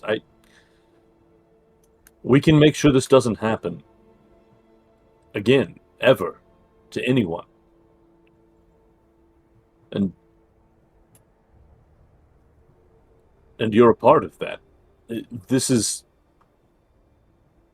Tiernan, when you say that, you hear Lady Dirt's screams in the back of your mind. You're a part of this now. Nice callback.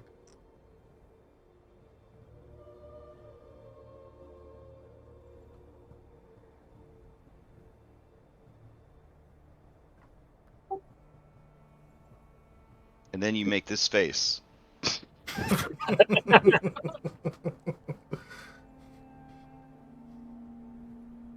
Irenia snorkels a huge snot bubble back into her nose, and then leans in and hugs you and wipes said snot bubble all over you, and then says,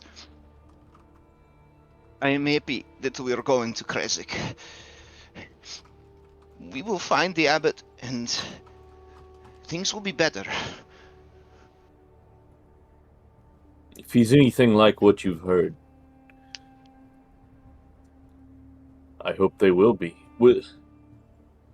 We'll talk to him about these dreams also. But don't tell the others. Everyone has so many burdens. I don't want them to worry about me and my silly dreams.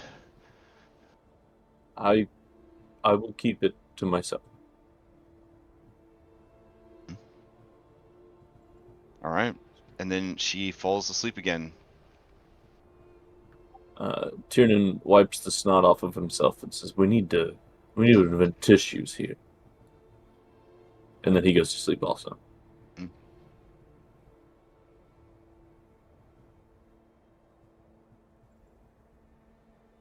All right.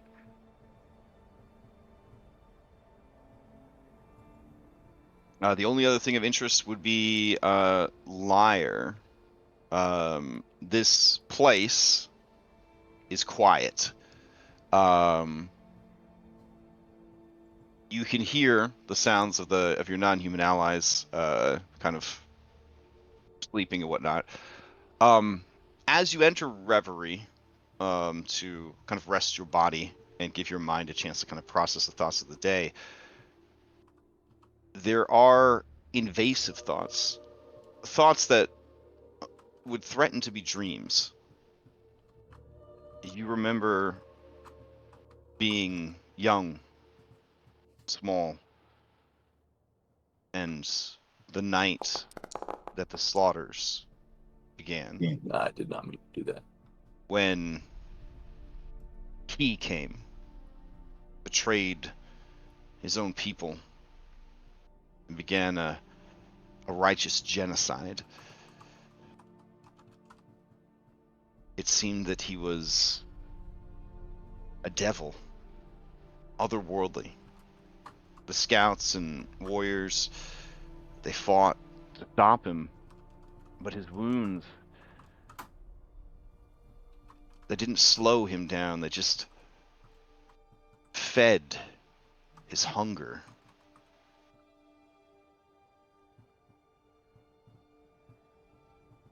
You remember hiding and listening, and your own mother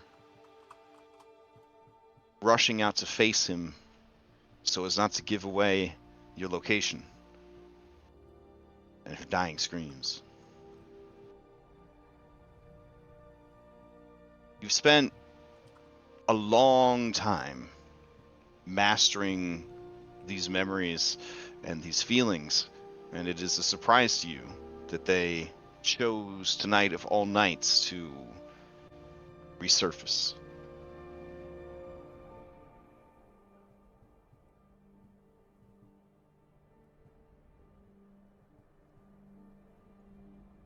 But they're an old wound and a constant part of who you are, and they do not take away from the rest that you and your body need. You finish your reverie without incident.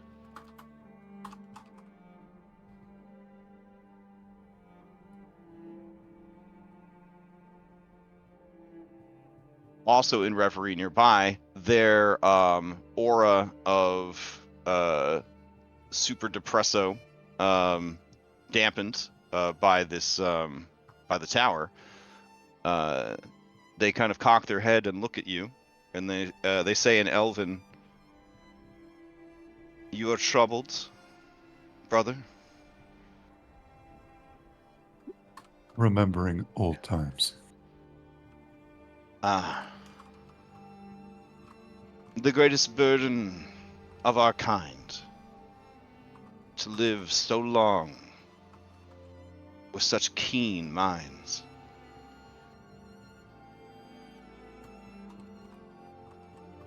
Indeed.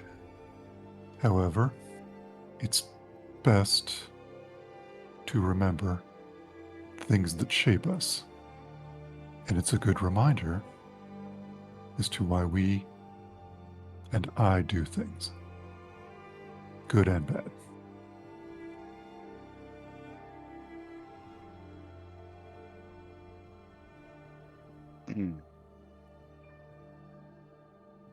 And then the Gloomweaver kind of looks at the others. I'm assuming you guys are like spread out between the different floors of the tower at this point, because it's kind of cramped in there.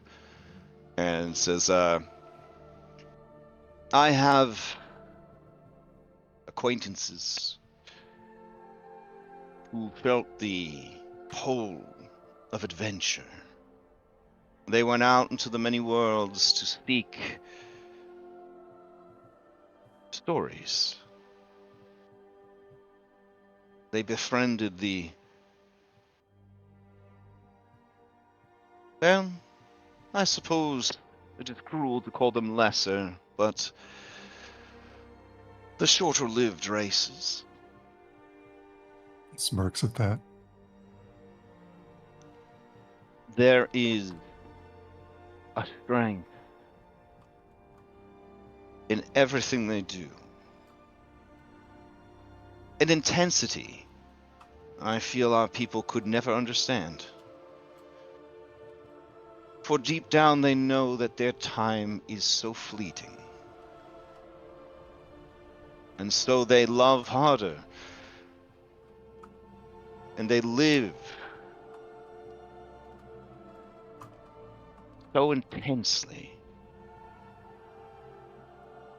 And often they die spectacularly. If you were like a candle, would you not do the same? They nod. Like, it makes sense. I myself could never bring myself to care for such creatures. My heart carries enough sadness. But those that do find the capacity to care for these creatures find themselves forever changed by the experience.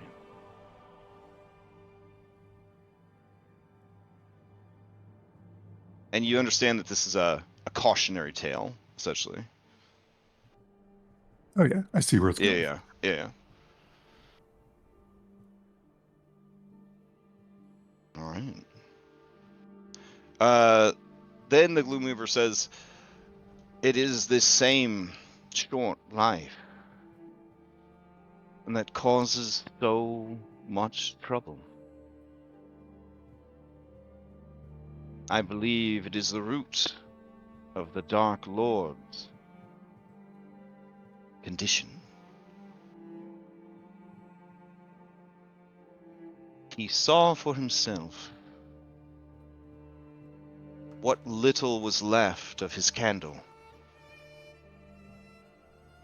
and sought any way to defy it. I lack the courage to ask the man if he has any regrets, but I have the wisdom to assume he does."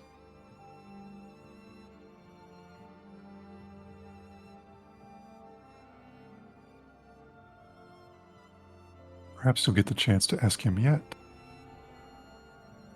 Perhaps. I think he would be curious of one of your sort. Since he is forever.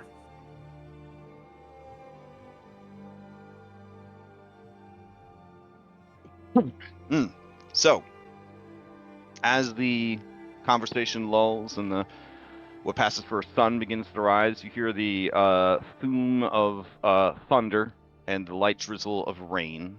Darius, asleep outside, next to this very large wolf, you awaken to the pattering of cold rain on your face. The wolf rouses as you rouse, and looks around, and gives you the space to stand up. Your throat and stomach are sore from the slashing bits of bone, but you feel sated for now.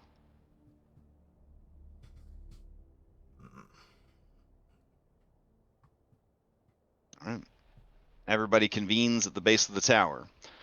You guys need a few minutes to level up, or are you good? I'm good. You good? Okay. So let's talk about fast travel. Okay. So this is based on the campfire rules by Abyssal Brews. Barovia is smaller and more deadly than I think the average fantasy campaign setting. So I did adjust some numbers if you're familiar with this setting, or not with the setting, with this homebrew system. I think it is a very Is this kind of yeah. similar to what we did in Red Hand? Red Hand used them raw. This has Oh, some modifications to account for how much smaller the scale of Barovia is, but also how much more deadly Barovia is. Yeah, great. most worlds don't have an unlimited supply of monsters. Like most worlds is like a finite amount of monsters in the world. Barovia has no shortage of horrors. Because So we get the so how dumping grounds of every other world. so how it works is like this. You decide where you want to go. I tell you how long it would take to get there. Uh, an example that I did for myself to kind of like, practice the system was if you guys had left immediately from the Thunder Shrine and gone to the Amber Temple, okay?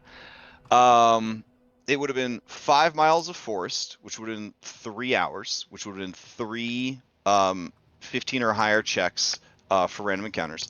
66 miles of road, which would have resulted in 24 hours of travel, which is 24 checks at 18 or higher for an encounter.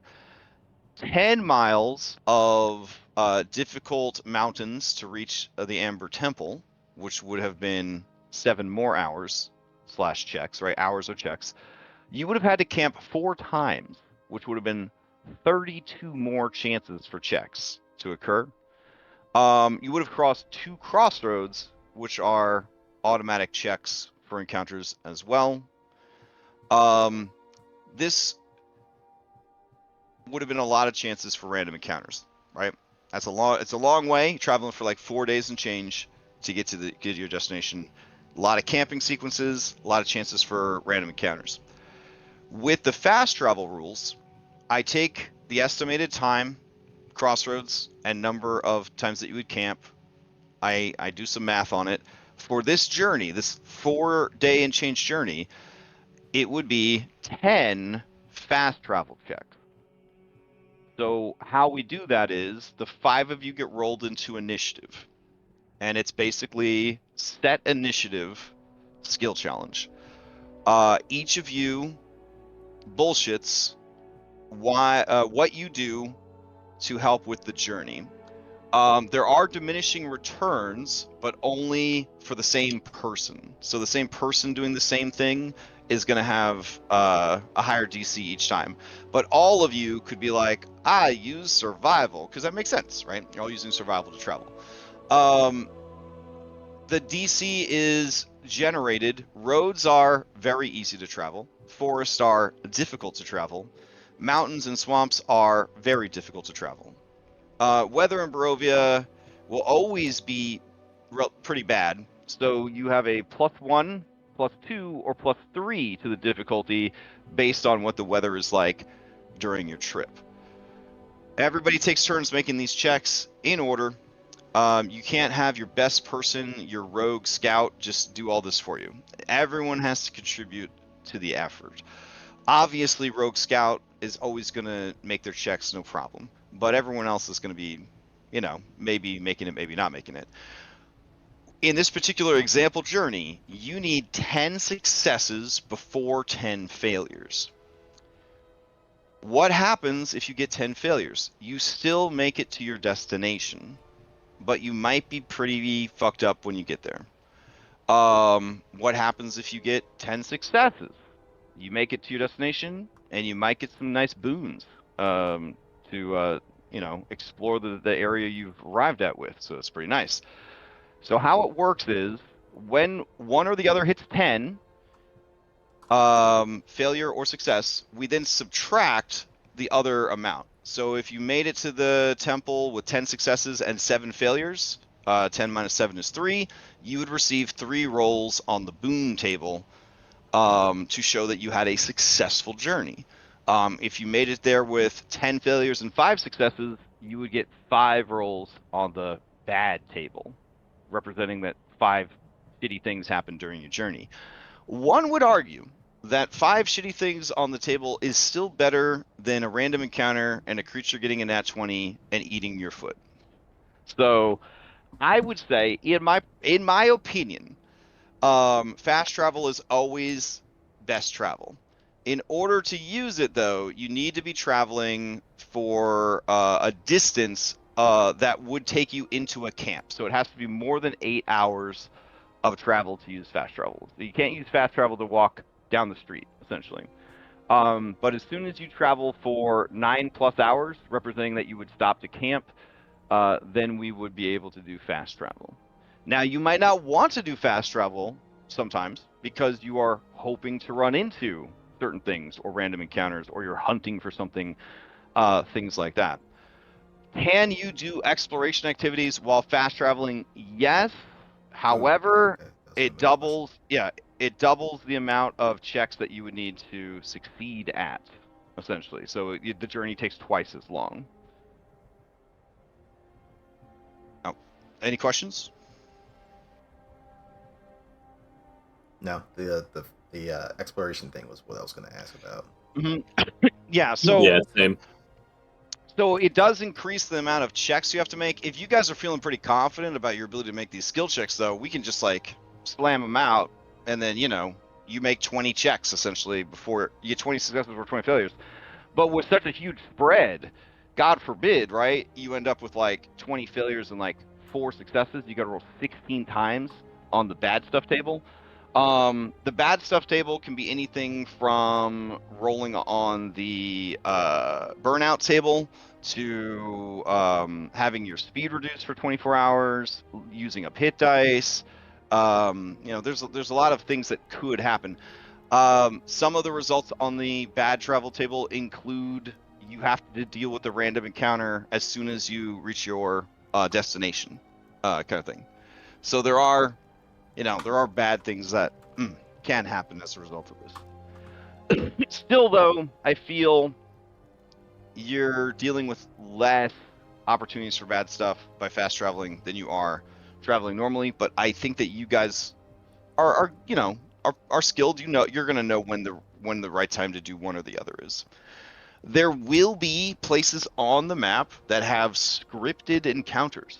So if you fast travel through those locations, your fast travel will be interrupted to deal with a scripted encounter. So you can't accidentally miss essentially vital content by fast traveling, for good or for bad. Makes All right.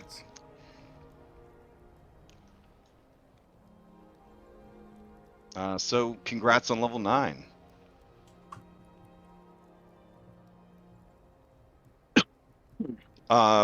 Should I chart your course to Kresnik this morning? Let's do it. All right, cool. Mhm. All right. So, open world map. And I mean, if you guys share anything with each other about how your evening went, I mean, that's between you guys, but All right. So from the tower to Kresnik is all road, which is nice. It is 20 miles of road. Not bad. So you can get there in about 7 hours. There will be one bonus check for encounters because you are passing through the Raven River Crossroads. Okay. I'll go ahead and roll those for you. And let's see. We'll assume that you head out. What's a good time? 7 in the morning? It works. Seems good. All right, here we go. First one. Nothing, because you're on the road. Second one. Oh, let's see what happens. Ho ho. All right, let me grab the encounters. Daybreak.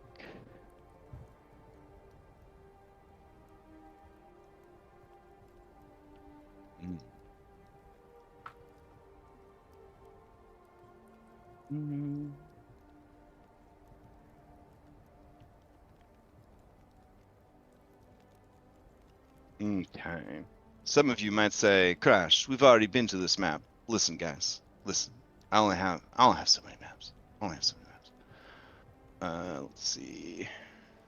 I bet Caleb would have a new. No. Oh. Is that Orf's real name? Caleb? Oh shit. I bet Putting his business out cinnamon there? roll. Oh my goodness. What, you gonna tell us the social security number next? Like, what the hell? I All bet Social Security number 3038. Let's see. He's a younger model. He still has so much more left in him than I do. So Yo, you started spitting numbers, and I started getting worried. yeah. I'm an old man. It's over for me. So, just trying my best. Kingmaker and then I die. That's the plan. Waiting for Kingmaker that and then I die. AARP brochure coming your way. No, Kingmaker will be the my last campaign. After Kingmaker, I'll just walk into the fucking ocean. So. Walk into the sunset, hear the Incredible Hulk sad music. And that's it. He's done. Can't go on. All right, I'm dragging you guys out for this here encounter. Let's see. Gosh, there sure are a lot of you in this party. Safety in numbers, I guess. Is there though? I've still got 8 bullets. I feel like we've lost quite a few people. It could have been bigger. Look, that deck is gonna be empty, but Yeah, you do hold the first place for most deaths of the 3 groups. So Woo! Not a competition I wanted. we're number 1. We're number 1. you are. You're number 1 in my heart. Number 1 for deaths. Good stuff. Leah, number 1 fan. You got it all. All If right. we knew it was run by, Crash R.R. Martin. No, because that implies I'll never finish the campaign, and I always finish my campaigns, sir. I always finish my campaigns. You'll bring down the timer and be like, "Y'all motherfuckers got days, and that's it." Yeah, if I see that it's in jeopardy, I definitely turn on the timer. But there's people that are like, I can't go any further. I can only play till here. Shit. Well, we're gonna finish this fucking campaign. All right. So.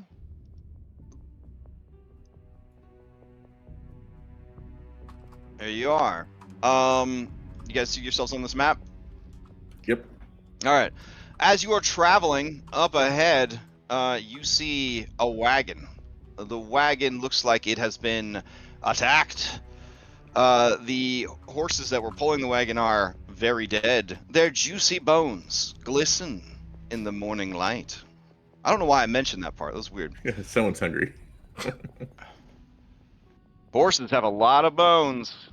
That's a lot of days. I don't have to worry about shit. But I'm so sorry. I'm so sorry, FBI agent. I just googled how heavy is a horse skeleton? 352 pounds of bones, son. So you hit the jackpot. Boop, boop, boop, boop. Are you guys saying Darius is gonna have to pack a horsey bag? Yeah. Zuluka looks she kind of peers. She has the same like squint her eyes face as a wolf as she does as a human. She kind of looks at the wolves and she shakes her head like, that ain't right. That ain't good. Can we tell what killed, like, animal, human? Like, was it a weapon kill? Were they slaughtered? Ooh, you certainly could if you got closer. Tyrion's the medicine Presenting us guy. a free wagon. There's no way we're not getting closer. Well, I was gonna say, don't we have Ez's wagon? Oh yeah. Or she just left that at the tower and been like, I'm just gonna walk now. Well, bringing the wagon without like bringing the wagon up through the mountains and stuff would have kind of been a pain in the ass. But if you guys, if she left it at the tower, she could have the wagon now if you guys want. Yeah. All right.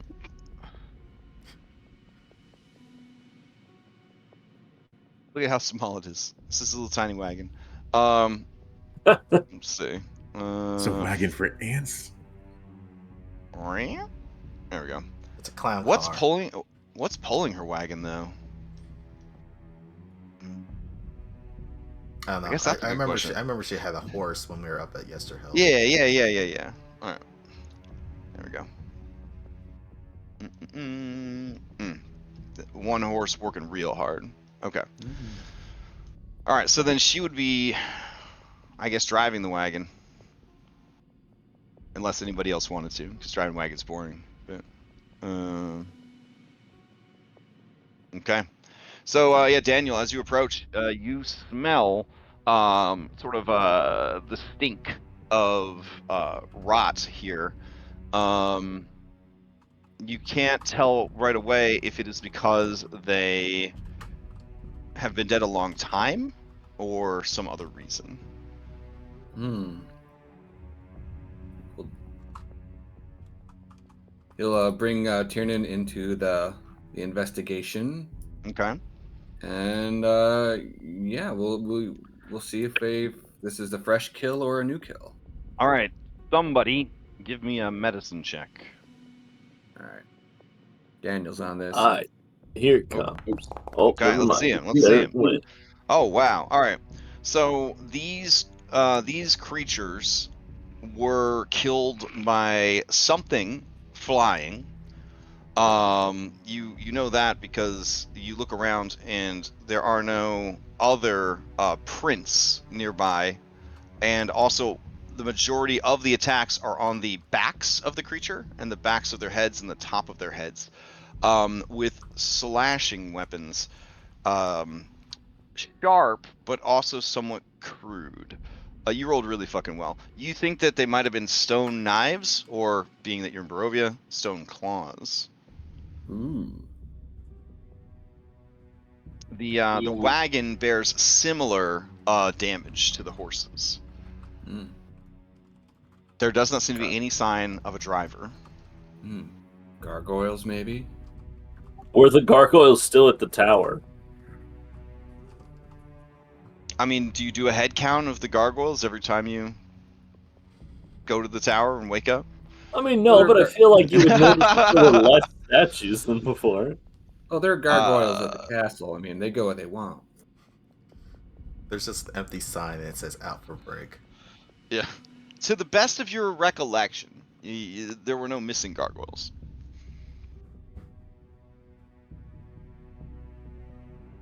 All right. Let's tiptoe through the carnage and investigate the wagon. Okay. All right. Shane will have his. As you approach, Daniel, the stomach of this horse begins moving. Oh, it's Bendelver all over again. Bursting out of the horse's stomach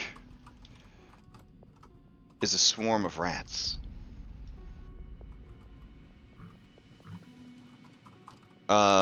They run away from you.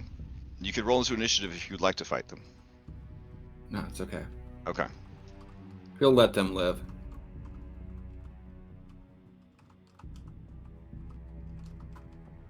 He will jump back a little, though. Okay.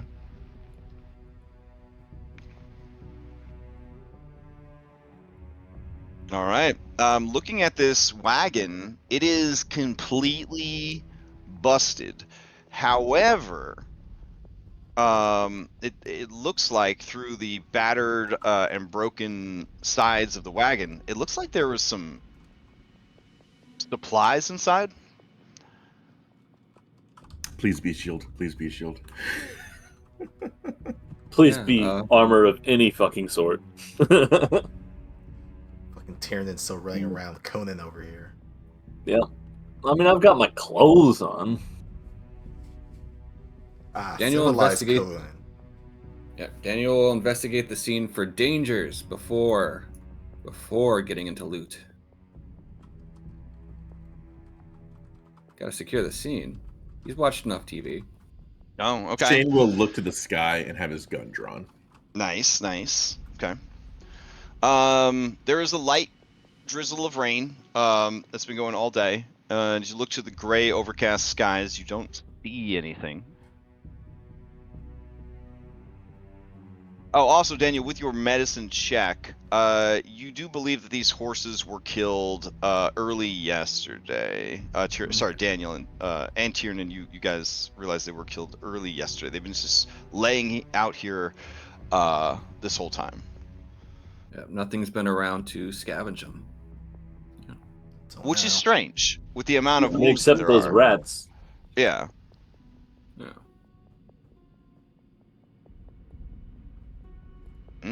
Okay. Mhm. I mean, Tiernan's passive perception is a 32 at this point, guys. So if there was anything lurking, I would have to tell you. Legally required. Unless it was indistinguishable from, say, a normal object. For example, this rock over here. Or maybe Or like this the rock whole over here. or the whole wagon. Oh, Wagon man. mimic.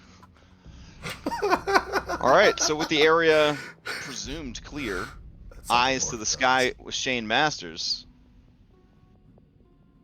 What do you do? So, Alright. let's loot the thing. Okay.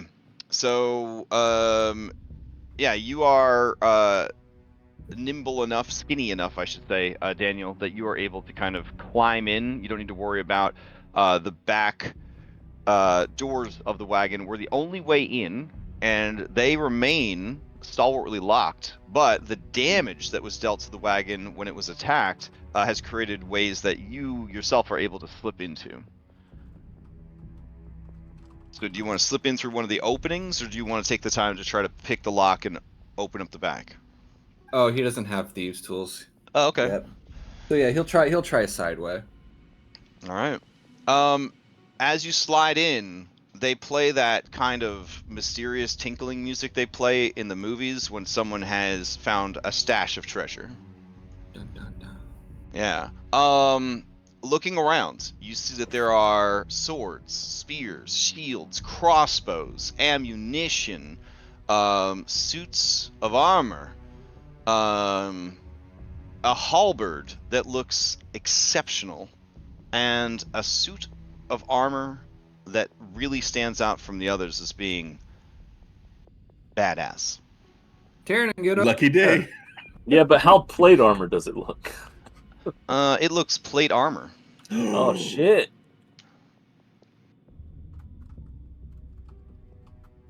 Alright. Do you start handing things through the openings to the people outside?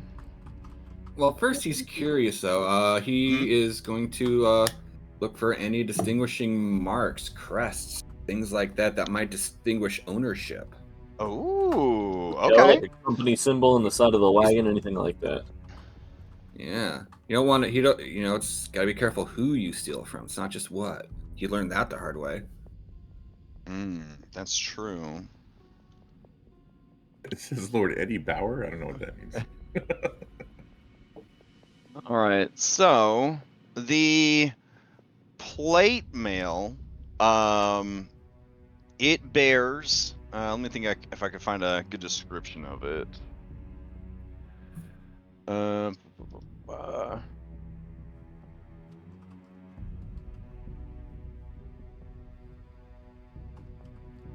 Yeah. So the plate mail is red enameled, with gold trim and embellishments.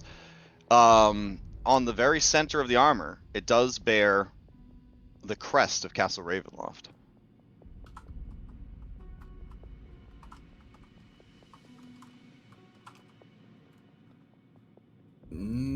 Let's keep going, this- guys. Does this look like any of the armor that we saw when we were at the castle? Looking around, you see that the crates and stuff do have the symbol of Castle Ravenloft, like kind of painted / stamped onto them. I think that explains why no one's taken this.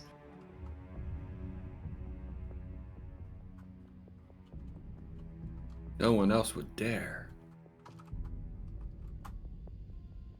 We would, though. When you say that, you feel dopamine pumped into your brain by your mysterious passenger. Mm. I'm surprised it would be attacked at all.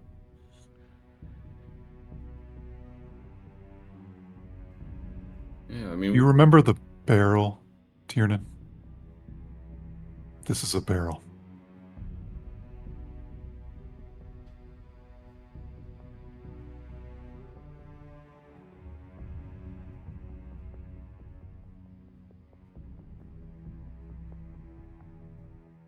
Esmeralda calls from the back. What is the holdup?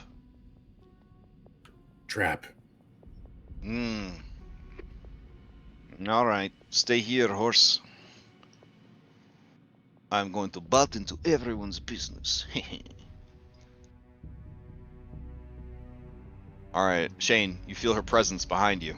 She puts a hand on your shoulder. The She says, "What is the problem?" wagon full of weapons and armor, but they bear the seal of Castle of Ravenloft. Well, that's troubling. Do you have any way of seeing if these are what they appear, or if there's something wrong with them? I do. She will head over.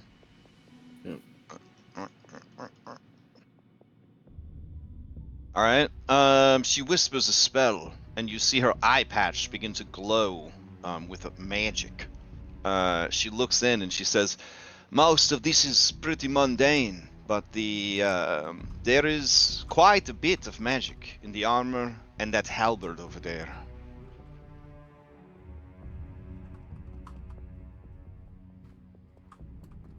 Are they the type of magic that will hurt the ones that touch it, or the type that will help the ones that use it? It is hard to say, just by looking at it.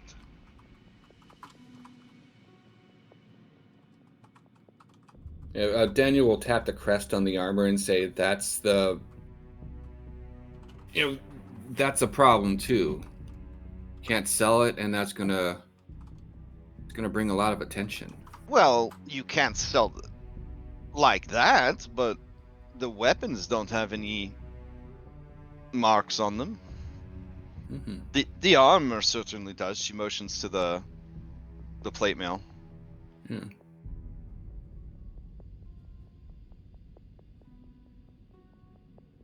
But if he wanted it, if he wanted it back, I mean, he could just take it. Mm-hmm.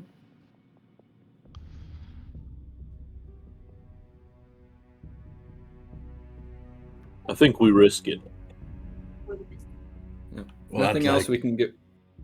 Go ahead. Well, nothing else we can give the armor to the Vistani. I mean, they'll find a home for it. Their camp is right outside Krezk now. Yes. Mm-hmm. We should go. Yeah, we should definitely go there first.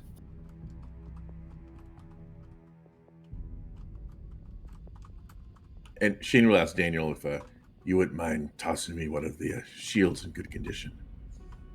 Of course. I mean, it's not like we like the guy.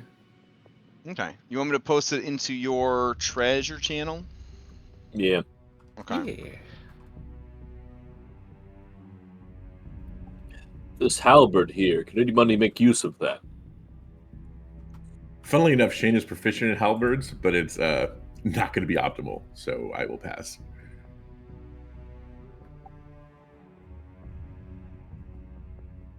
Yeah, Daniel's already got a long, pointy thing. Liar. I'm so paranoid, guys. Oh yeah, no, me too. Sure. Yeah, that doesn't seem to stop. But I'm ya.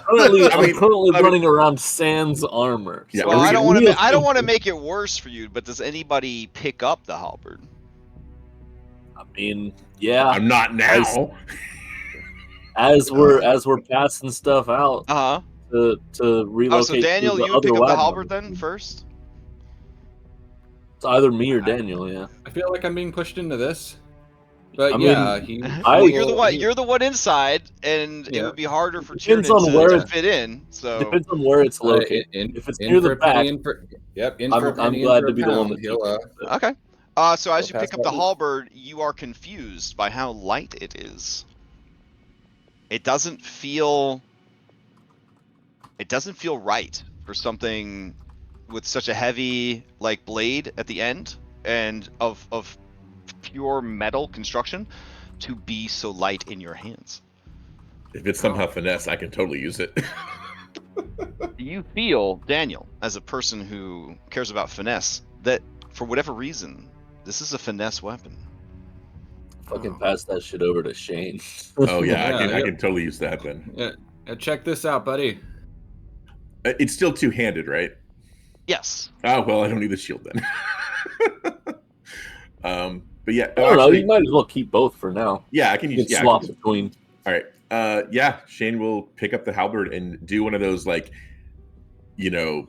twirling like, see how balanced it is, like kind of cool thing. Because Yeah, again, it doesn't make sense. It feels like when you were a kid and you would use like the broom to pretend you were, a fucking cool ninja. You know what I'm saying? Like, it's like that light. it's like one of those foam swords that all those nerds used to play with. I would see. Hey, that was a lot of fun. That was a lot of fun. Gee, wow. I see how it is. Okay. I feel targeted. Shane was an abused bully that became a bully. Yeah. No worries. Crying forever.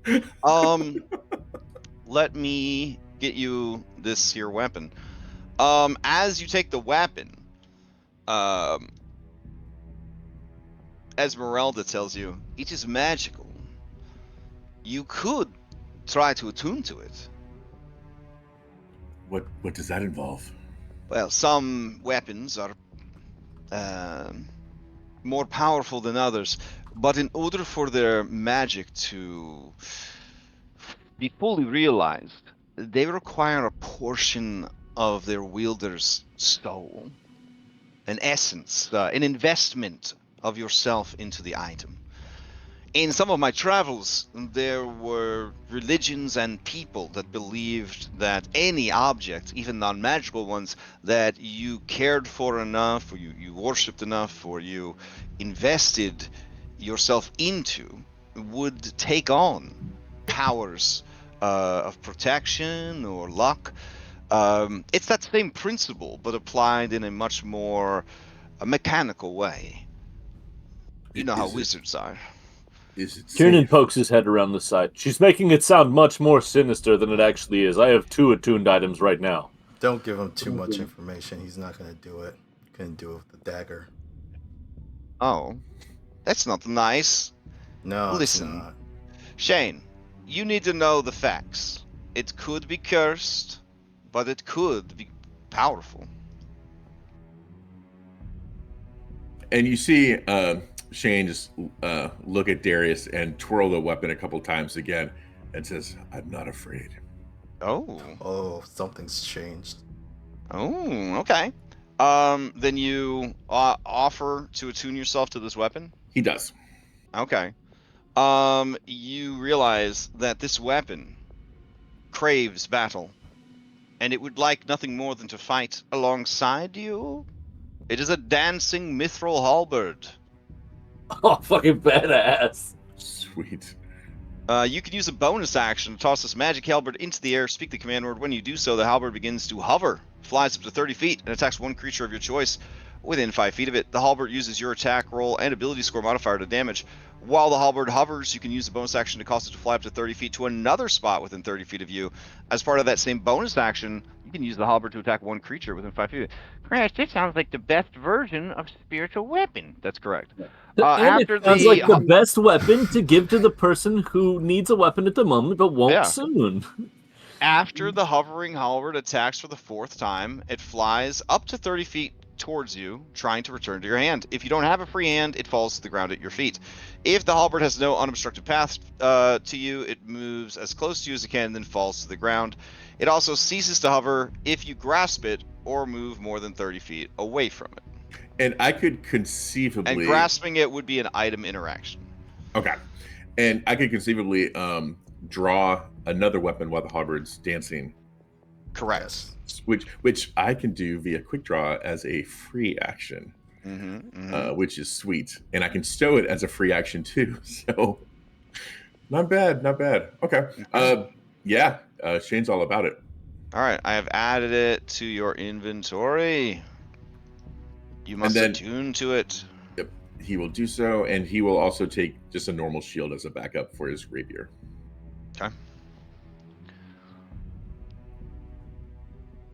Okay. Daniel, you continue handing things out. The time comes to start handing the plate armor out piece by piece. Do you lay hands on it? Oh, he does. He's in it. Mhm. Okay. So as you lay hands on it, Nothing bad happens to you. It's very heavy. And then you pass it back out to everyone else. Esmeralda nods at the armor and says, "That is powerful magic." I could really use some new armor. Oh, it's got that ass ugly emblem on it, though. Yeah, but I've got this scarf on that I'm wearing in my character art that I could droop over that. It's also bedazzled, which is kind of cool. If you like that. Sort of thing.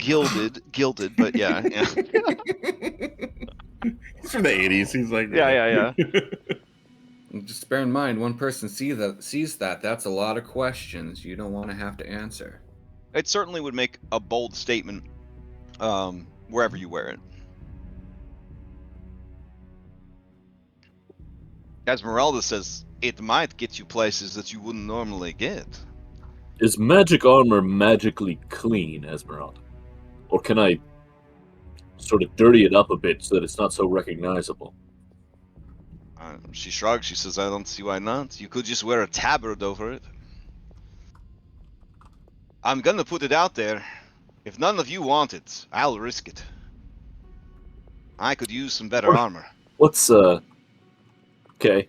What's And then Esmeralda currently wearing? OOC, Esmeralda's player says, "Since I'm Jeremy Crawford's insert character, I have everything. I can use spells, wear heavy armor, I'm proficient in all weapons, I have cool Vistani abilities, I'm a monster hunter. Fuck you guys." So then Anyways. Tyrion can wear Esmeralda's boob plate. All right, This I area think is I'm. surprisingly roomy. Yeah. I think I should risk it. What is everyone else? What is everyone? I've got nothing right now. You do you, man. All right. Tiernan will. Wait, Irina says, "Wait! What if you put it on, and then it's cursed, and you can never take it off?" Yeah, that would be bad. And she That- blushes. Yeah, man. And she Yeah, looks around, man. she says, "Because then he wouldn't be able to go to the bathroom." Better check to see if Oh. the cod piece opens. Maybe She blushes horribly and runs behind this rock. She says, I saw something over here. Hey, Don't don't come go over here run, for a don't second. go running don't off. run off Hey, by try it. yourself. Nope. That's not a great idea. You hear loud hyperventilating as she puts herself back together. God piece, ridiculous. All right, I'm gonna start putting All right. the armor on. Esmeralda says, "I can help you," and stands behind you. Tiernan says, "Here, this is the cod piece." Very Yeah. loudly. So using all manner of skills that she's had dormant this whole time, she ninja flips over the rocks and shoves Esmeralda out of the way and goes to help you with the armor. All right. The question is, do you attune to this armor? Yeah, fucking hit me with it. All right. The pact is made. The pact has been made. All right. So you realize that this is thunderous plate armor +1. It weighs 65 pounds. And has a base AC of 19. You have a magical bonus to your AC while wearing it, resistance to thunder damage, and you may cast Thunder Wave 3 times per long rest. The Thunder Wave is at a DC of 15.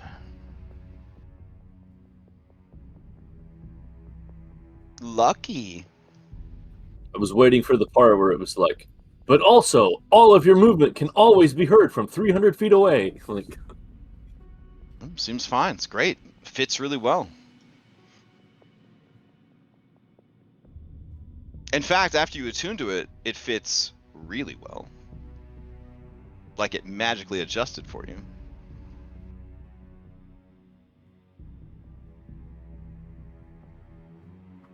All right, Just gonna Esmeralda need says, to all edit right, this let's load to- everything into my cart. Let's go. I should edit this to make it require attunement then? Yes, it should definitely require attunement. Yep. Okay. Anything in 5e that gives you resistance requires attunement. Yeah. Broom of Flying, one of the most powerful items in the 5th Age of Magic, no attunement. Ring fucking that makes you weird. resistant to the occasional acid damage, attunement slot for sure. Fucking attunement slot, definitely. Yeah, they had some real. They had a crack team working on this this edition of the game. Let me tell you. On the subject of attunement, the Dagger of Mhm. the Seeker, the description just says it has other properties well attuned. Is that other ability that I have since acquired? No, that's the ability to cast the locate animals and plants and stuff. Okay. Okay. Yeah.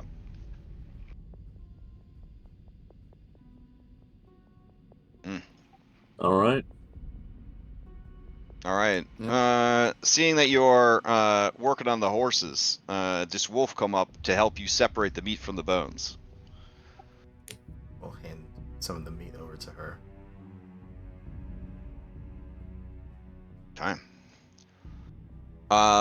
You may have seen on Discovery Channel that wolves have a pretty voracious appetite. These werewolves seem to be bottomless pits of hunger. Like this bitch eat a lot. With it doesn't seem to do anything to sate her hunger.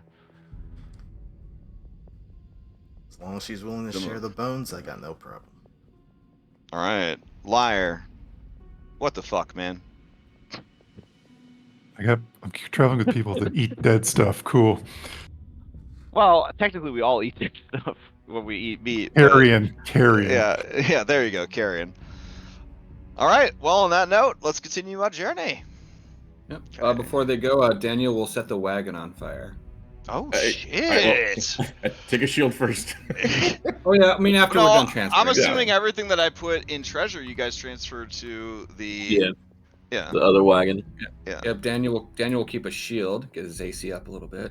But yeah, after we're all done, he will set on fire. Oh, hell yeah. Okay. Alright. We all have learned so far that there's really very little chance of forest fire in Barovia because of how soggy everything is. Like everything is just so being in fucking London. wet. Yeah, Oh, that so never even- fucking wet. Yeah, you never even thought of that. Oh, well, the Seeker probably would have thought of that. Yeah. 100%. Yeah. If since there's plenty, I'll take a light crossbow and a bunch of bolts too. All right. It's me, encumber me. I gotta check. Let's see. I think Irenia would also, if they have a crossbow, would probably like one since she lost hers. She's Yeah, not sure how it happened. It just disappeared one day. There's 10. Take her pick. All right. You will add light crossbow. Not as good as hand crossbow. It's fine.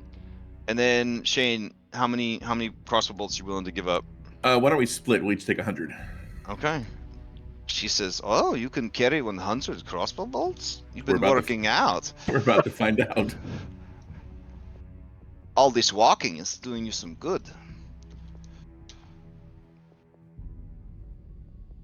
All right. Does anyone want to?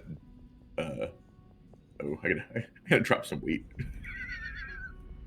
All right. So just do a reply to the treasure post to kind of signify to everyone else what you're doing with the treasure, I guess. So. How many days of bones would I be able to get off of these horses? My brother in Christ, I already Googled it for you. 352 pounds off of one horse. Oh, right. That's right. It's only one per. Yeah. All right. I feel like you should be good to go now. It's like exactly what you needed.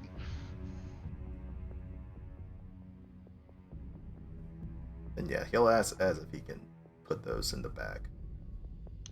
He says, "Sure." Hey, I looks at Esmeralda like, what? Thank you. Can I put 700 pounds of horse bone in your Whoa, cart? whoa, whoa! No, we don't have time for both horses. That would take forever. Yeah, no, he's only doing one. He's only doing one. I'm assuming you took the easiest to get bones from both horses, and we came out at 552. That's fine.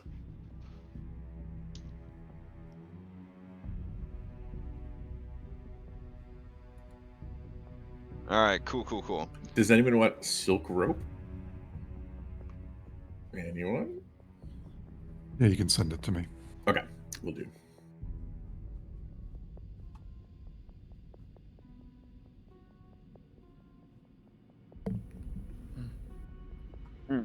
Okay. Yeah, because there were so many random encounters in the game, this one doesn't actually have a pre-built thing, so it's just this is what was there. So, you can kind of populate it with quick insert as you guys need to. All right, back to the map or the dashboard, I guess. Okay, 5 more checks remain for today's journey. Hour 3, nothing. Hour 4. Oh. Damn. You guys just have such an interesting life. Alright, let's see. Roads. Next thing on the roads. Oh. Oh my. Okay. Give me a second. I mean, could be anything. I don't know. Am I right? Hey, just walking. Could be a harmless old lady who curses you with, a disadvantage on death saves. Who knows? It'd be so easy to just use the same damn road, but I'm not going to do that. I'm not going to do that. All right. I'm going to grab all 50 of you guys. Right. So, your recent stuff is dramatically changing this encounter, which I find fascinating. So let's see. We haven't used this map before. Alright. So the road up ahead is flooded. Not so bad that you wouldn't be able to get across, but enough that it kind of makes you stop and say, we should probably take a look at this situation, see why it's so badly flooded. So I will add you to this map.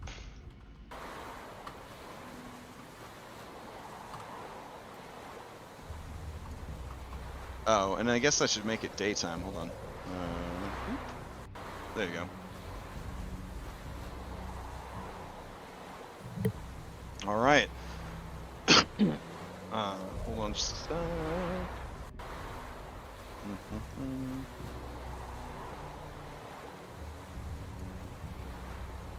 Okay.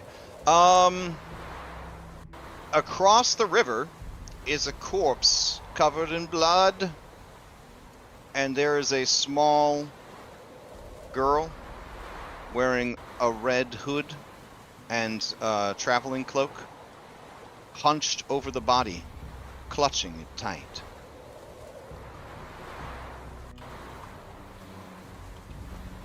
So I'll add that to the scene. Hold on. Let's see. Yeah, is she mourning or eating? Yeah. Is it sad that I assumed eating it first? Tiernan, with your incredible perception, you do know that she is eating it. I just look over at Shane and like, yep, we knew it. I don't remember this part of Little Red Riding Hood. Oh wait, hold on. She might not be a little girl. Let me check. Oh, she ain't a normal little girl. I might have been like, I've hit my quota for killing children at this point in my prep. Okay, yeah. So she is a young woman because her art has boobas. There we go. So she is a young woman of legal age with boobas.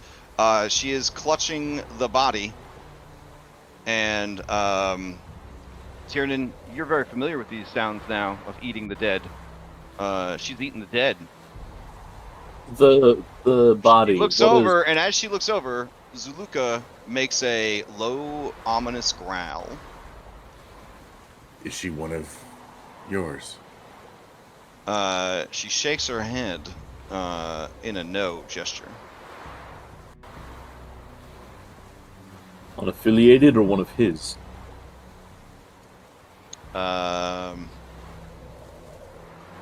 She doesn't say anything because, well, she's struggling now. So. Well, we need to come across regardless. If I sort of draw my attention to the corpse, do I notice anything distinguishable about it? The corpse looks like it was a man, maybe an adult man. But his stomach has been ripped open, and as the girl looks over at you, you see that her mouth, neck, and cleavage is just stained with blood. She smiles and waves at all of you. She begins to sniff at the air, and she looks at Zuluka, and you can see her whole body like tenses up. And there's like a stare down from across the way. Tiernan, it's at this point that you hear off in the distance the howling of wolves from the direction from this way. Alright, let's see. Zuluka goes to the front, and then she stares it down. The two stare each other down for a while. You guys allow them to stare each other down, or do you want to jump in? Look, regardless, we just gotta get across this place, so maybe we'll start going. Alright, seeing that you're intending to cross, and seeing how many of you there are, the girl flees into the woods. I want to go look at the body then. Okay.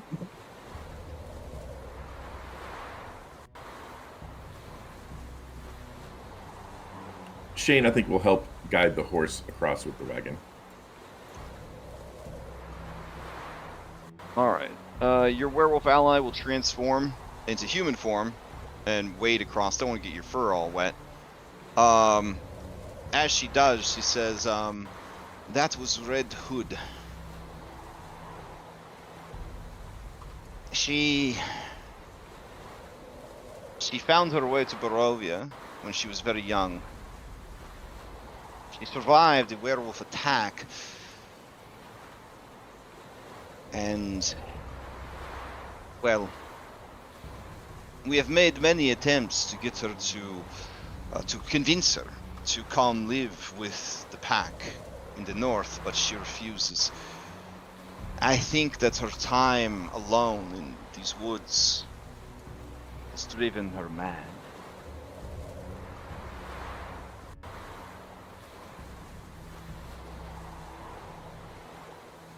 But it doesn't seem like she wanted anything to do with you. That is because she knows that I have too many people with me. Safety in numbers. That is why one travels in the pack. All she can find are wolves, with wills weak enough to bend to hers.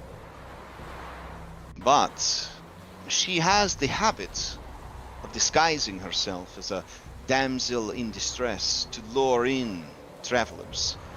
It is likely that this man saw her boobas and was entranced by them.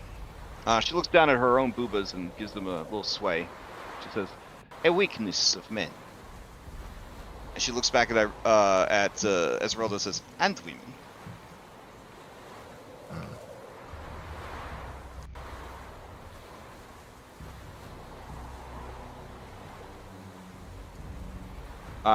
Still naked and wet from the river, she puts her arm around Daniel and says, "It is good that none of you are so caught up about such things." Yeah, he's making a saving throw. Against what, nosebleed? Okay. Oh man, alright. He maintains frame. Yeah, okay. Tiernan, with your incredible perception, you can hear the blood vessels in his eye muscles bursting as he forces his eyes not to go directly to the left, where the 6'1" woman's titties are right at his eye level. Yeah. Never Daniel may before be have you seen such incredible willpower. Yep, Daniel might be a bit of a scoundrel, but he respects women. Ludmilla us out of that. Mm-hmm. All right. As you check out this guy, as you check out this man's, you get the sense, based on his clothing and belongings and all of that, he was probably the driver of that wagon. So he must have fled and made it this far before encountering some other disaster. Poor A booby bastard. trap, you might say. Oh. Daniel will check pockets, because if he is working for the the man, maybe he's got documentation. Ooh, all right, nice, Yeah, nice, bill, nice bill, pull. bill of lading. Where was this heading? Who is Okay. he supplying arms to? So as you check him for papers and signatory, you see that he does bear a signet ring with the crest of Castle Ravenloft, Daniel pocketed. and papers whose wormy writing rearrange themselves to a more comfortable English for you, reveal that yes, this was a delivery for Castle Ravenloft. From So the from part is very interesting. It just says Aragol via lands beyond the mist.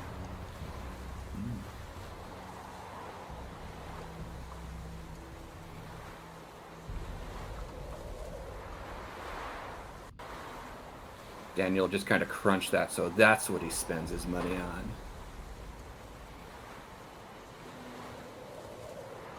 I mean, it's nothing new. We knew the guy got stuff from outside. Yeah, I mean, you guys have kind of seen that their industry is more the basic staples of survival and less of like, real industry these days. Import export is their best. Right? Well, Yeah, I mean, Daniel kind of heavy on the import. Yeah. Oh yeah, I mean that's kind of why Daniel kind of explains that's kind of why he broke into the tower, because him and his two friends were like, where did the taxes go? The roads are shit. Burrowby Village has got one working well. It's like that money's got to be somewhere, man. Oh, those kids assured you that they have heard around the Vistani campfires that there is a accounting room, a treasure vault in Castle Ravenloft with a literal king's fortune. Yeah, that's. And that's then probably what... Daniel, you did the math while you still had your phone and to try and figure it out. Gold, if it really is gold, oh my God, only just a fistful would have been enough to set you up for life. Yeah, that's what he was thinking. And then he got those two kids killed over it. I mean, Okay. unless you're invited to the castle, who makes it in there and actually lives? Yeah, Got even lucky. that's not a guarantee. All right, so do you take anything from this guy? You said you took the signet ring, so go ahead Yep. and add Ravenloft signet ring to your sheet. You could probably just drag in a signet ring and then just change the name of it. I can drag one on if you want. Here you go. And then as far as the documents go, if anybody takes it, just make sure you add castle delivery documents, I guess. I think Daniel took it. All right. Yeah, I'll add it. Okay. Unless you choose to pursue her, Red Hood will not engage a dozen people in combat. It's not worth it. What's taking them so long? Looks But across. RNGesus though, what if, right? What if that was an early game encounter? Oh my god. Ah, that would have been. Oh my god.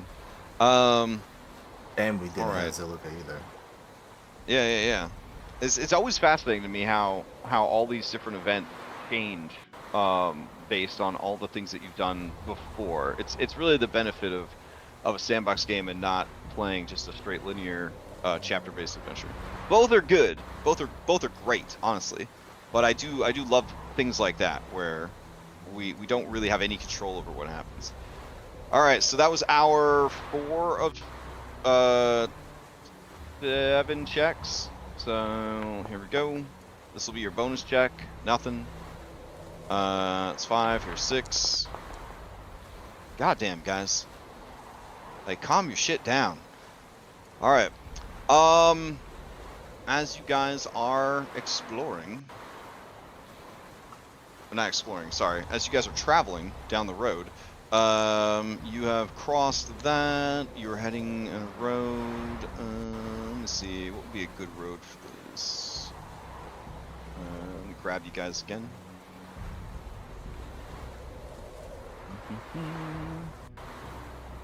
Cue the giant goat. He's only in the mountains, and he's in the mountains. He respects the rules, so if you want him though, I mean. just What about a let him know. moose then? We'll take the moose. Wait, you mean all we got to do is ask? For the goat, I don't know. He likes to make people upset, so there are no trolls in this campaign. He's the only troll in the campaign. Someone had to do the job. Yeah. I don't know. I'd say Gibby. Gibby's the troll? What? No. Are you trolling us, Gibby? I mean, if I am, I'm playing a long game. Okay. Trolls way every time Alright. there's a fucking pun. I'm on to you, motherfucker. Yeah. I mean, I have heard things about a certain Frosty game that takes place in a snowy place, but Oh I my mean, god, so many That can't- puns. that can't hurt us. That can't hurt us here, guys. Marcus, Good. Marcus, David, and fucking Gibby just making Oh, puns yeah.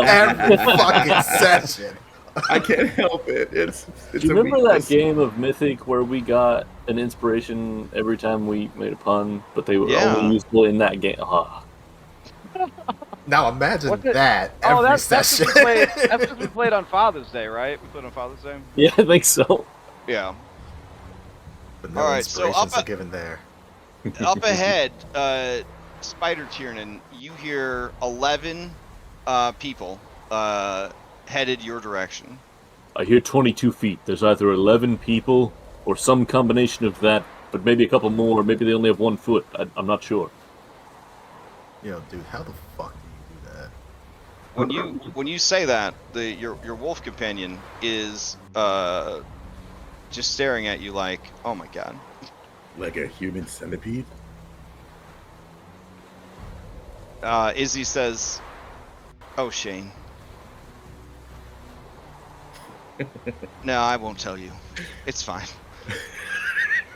All right, so They made two. yeah.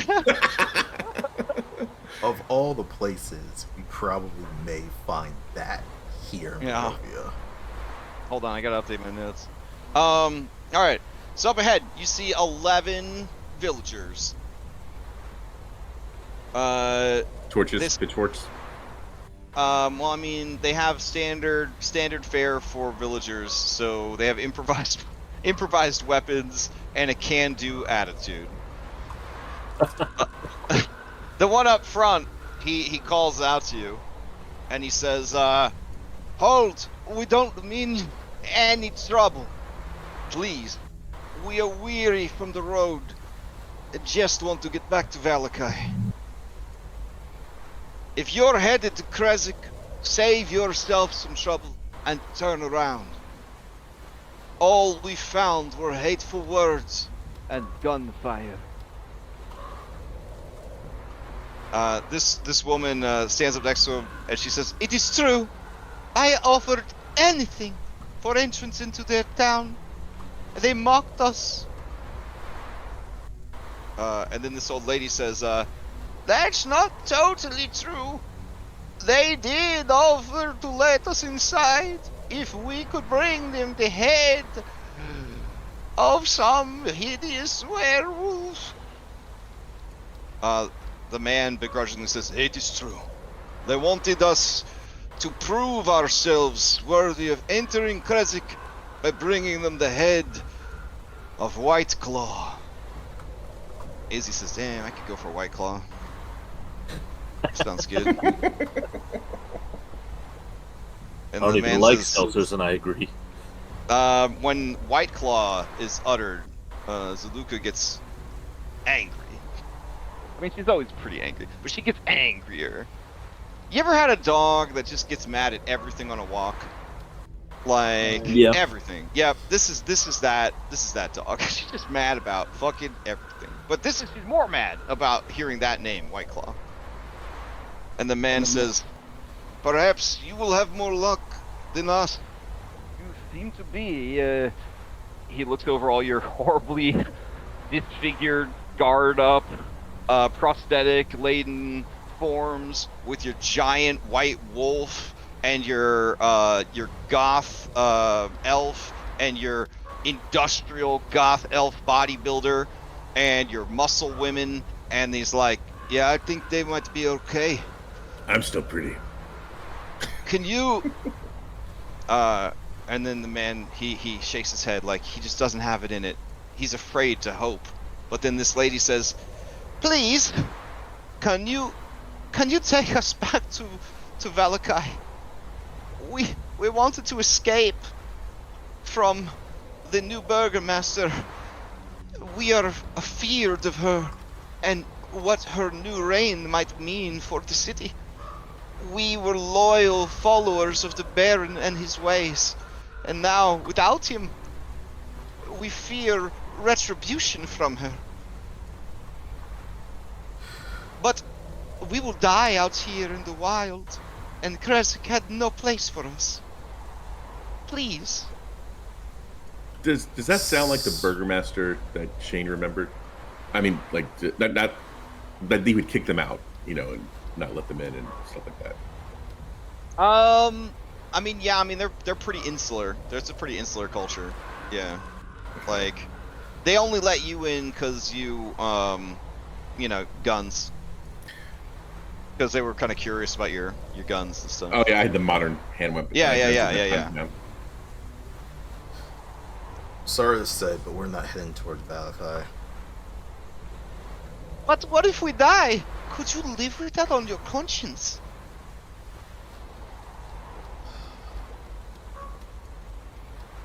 We've come across a lot of people who've been trying to survive. Can't help everyone at this point.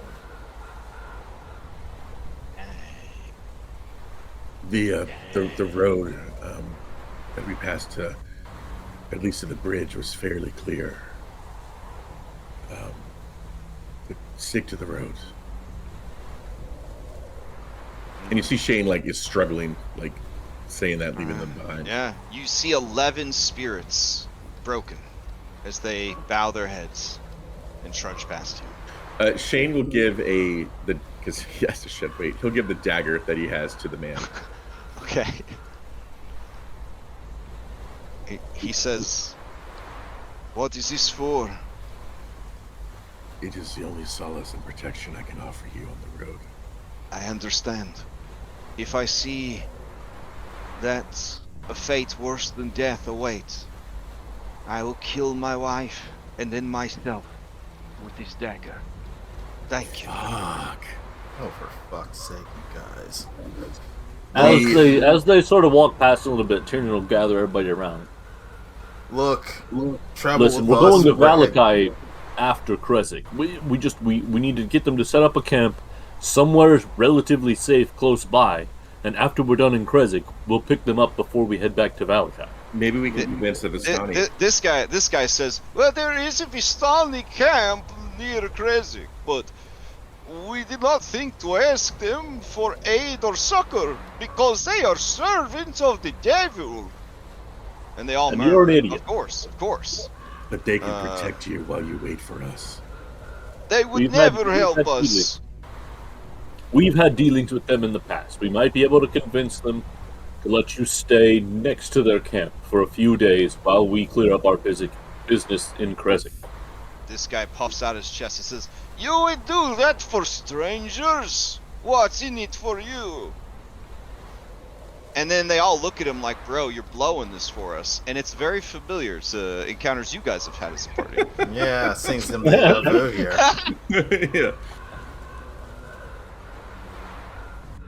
At this point, Zaluka is prowling. Darius, you get the feeling that she's getting fed up with their attitude. She's the kind of person that doesn't like attitude, especially from those who are weaker than her. Realize that. Darius will stand next to her.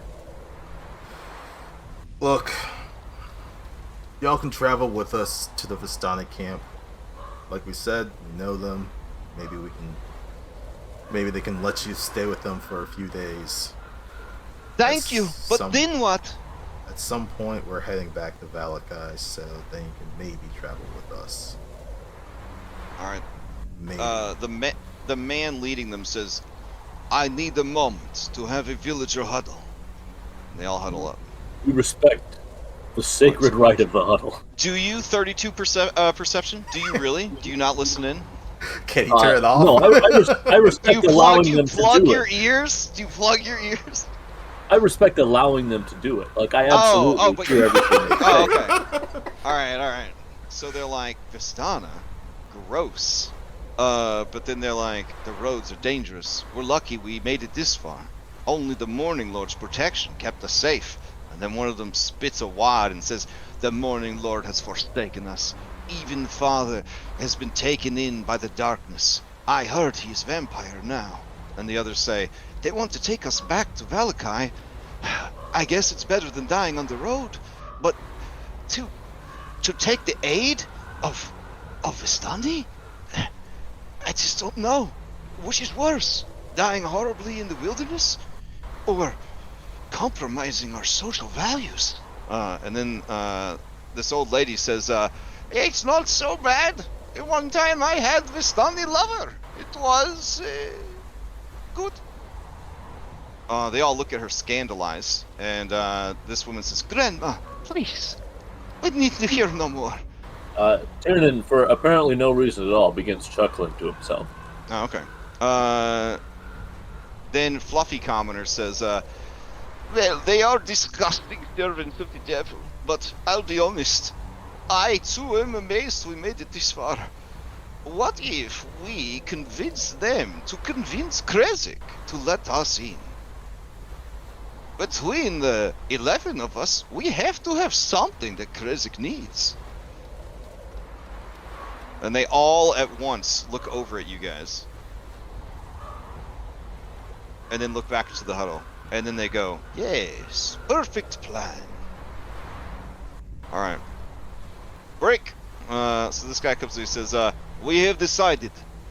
You are the wisest of any we have met. If you think that staying near the Vistani, if they are willing to offer such protections as we will accept." Glad to hear it. Perhaps, if you have more luck with Krezk than we do, you could explain to them the many virtues of having immigrants into their town. I know their culture is quite insular. We would bring fresh blood and new ideas. You are skilled Yes, in. trying my best, being good for something, and using whatever's on hand. I was Just hoping like any maybe- other commoner. Yeah, I was hoping like maybe a farmer. would do Yes, a lot that's of what you. I am. Yes, a farmer. Yes. He has jaded, which means they have disadvantage on lying to me. Here's the thing. Good for something is there so that they could be whatever job that I need them to be. So Okay. 3 times per day, they could be very good at the thing that they need to be good at, essentially. Got it. Yeah. Well, that's enough for me. I mean, these are your average Joes of the world, you know? Like, these are the hard-working worker bees of human society. The NPC classes of 3rd edition. Not so great, no. Oh no. This is when you look up human in the monster manual. Yeah. Ooh. Yeah. It's like I feel like they all have 4 hit points in commoner. That's lucky. Also, Meta, Irina points out that this is possibly auburn, but certainly not red. So, just so you don't get any ideas. All right. Well, consider yourselves lucky. You're walking with the Walking Dead. All right. Don't worry about the name. It's just a name. Okay. On that note, you have been joined by 11 commoners who are now your responsibility. Well, action economy's in our favor at least. Yeah, for at least a round. Yeah, for sure. Or, like half a round, depending on how well the enemies roll. All right. So One let's firebolt let me get later. this last roll so we can get you guys to Krezk quick. Let's see. I know we're at time and people had to go right at 1. Yeah. All right. So we end the session with Krezk off in the distance. The camp off to your left, Krezk ahead and to the right, and that is where we're going to stop for the week. I know you got to go and drop the stream and all that. That's totally cool. I'll just do the announcements with the group. But if you guys wanted to play next week, I got final, notice about my Thanksgiving obligations. So I would be able to play. I had the whole weekend cleared out because my therapist told me I need to make more time for my family and stuff. But now that my family has penciled themselves in, I can go back now and not be available. Listen, it's called a compromise. Anyways, if 2 or more of you are like, nah, bro, I want the weekend, that's fine. We'll cancel. I'll reimburse for the game, and all that's cool. But if you guys do want to play and like only one of you can't make it, then I'd like to go ahead and play. So, do we have a consensus on that? Shane Masters is in. All right. Is anybody Daniel's not? in. All right. Is anybody not available? I'm not of it. Well, I'll get when I get closer to Saturday. I'll let you guys know. I have no idea what my family's gonna want to do. So. Fair. Yeah, that was where I was at. Yeah. And if Okay. I do play, it's gonna be on that shitty ass fucking laptop from Monster Hunter. Oh man. And I'll be fun. I'll be trying my best to stream. I'll be trying my best to stream a second instance of Foundry. Really push this new computer to the limit. So good time. Push it to the limit. Yeah. Okay. Well, anyone else? Yay or nay? I should be Positive good. Yay or nay? Okay. I'm good. Okay. Then it sounds like we're gonna give it a shot. All right. That's good. Poor Nightfall. They left off in a bind, and now they gotta wait 2 weeks. And boy, howdy, what a stressful way to stop for 2 weeks it was. Really made me think hard about my other games. I was like, maybe we don't need a break after all. Yeah, but for them, Thursday is Thanksgiving, so we're kind of just hosed in that that's kind regard. of rough. Yeah. All right. Well, I hope you guys enjoy the rest of your Sunday. Sounds like we're gonna play next week. Hope the week goes well. If you have holidays this week, I hope they are tolerable. And then we'll continue the adventure on Sunday. Thanks for Sounds that. good. All right. Dude. And thanks everyone for tuning in. I'll catch you guys later.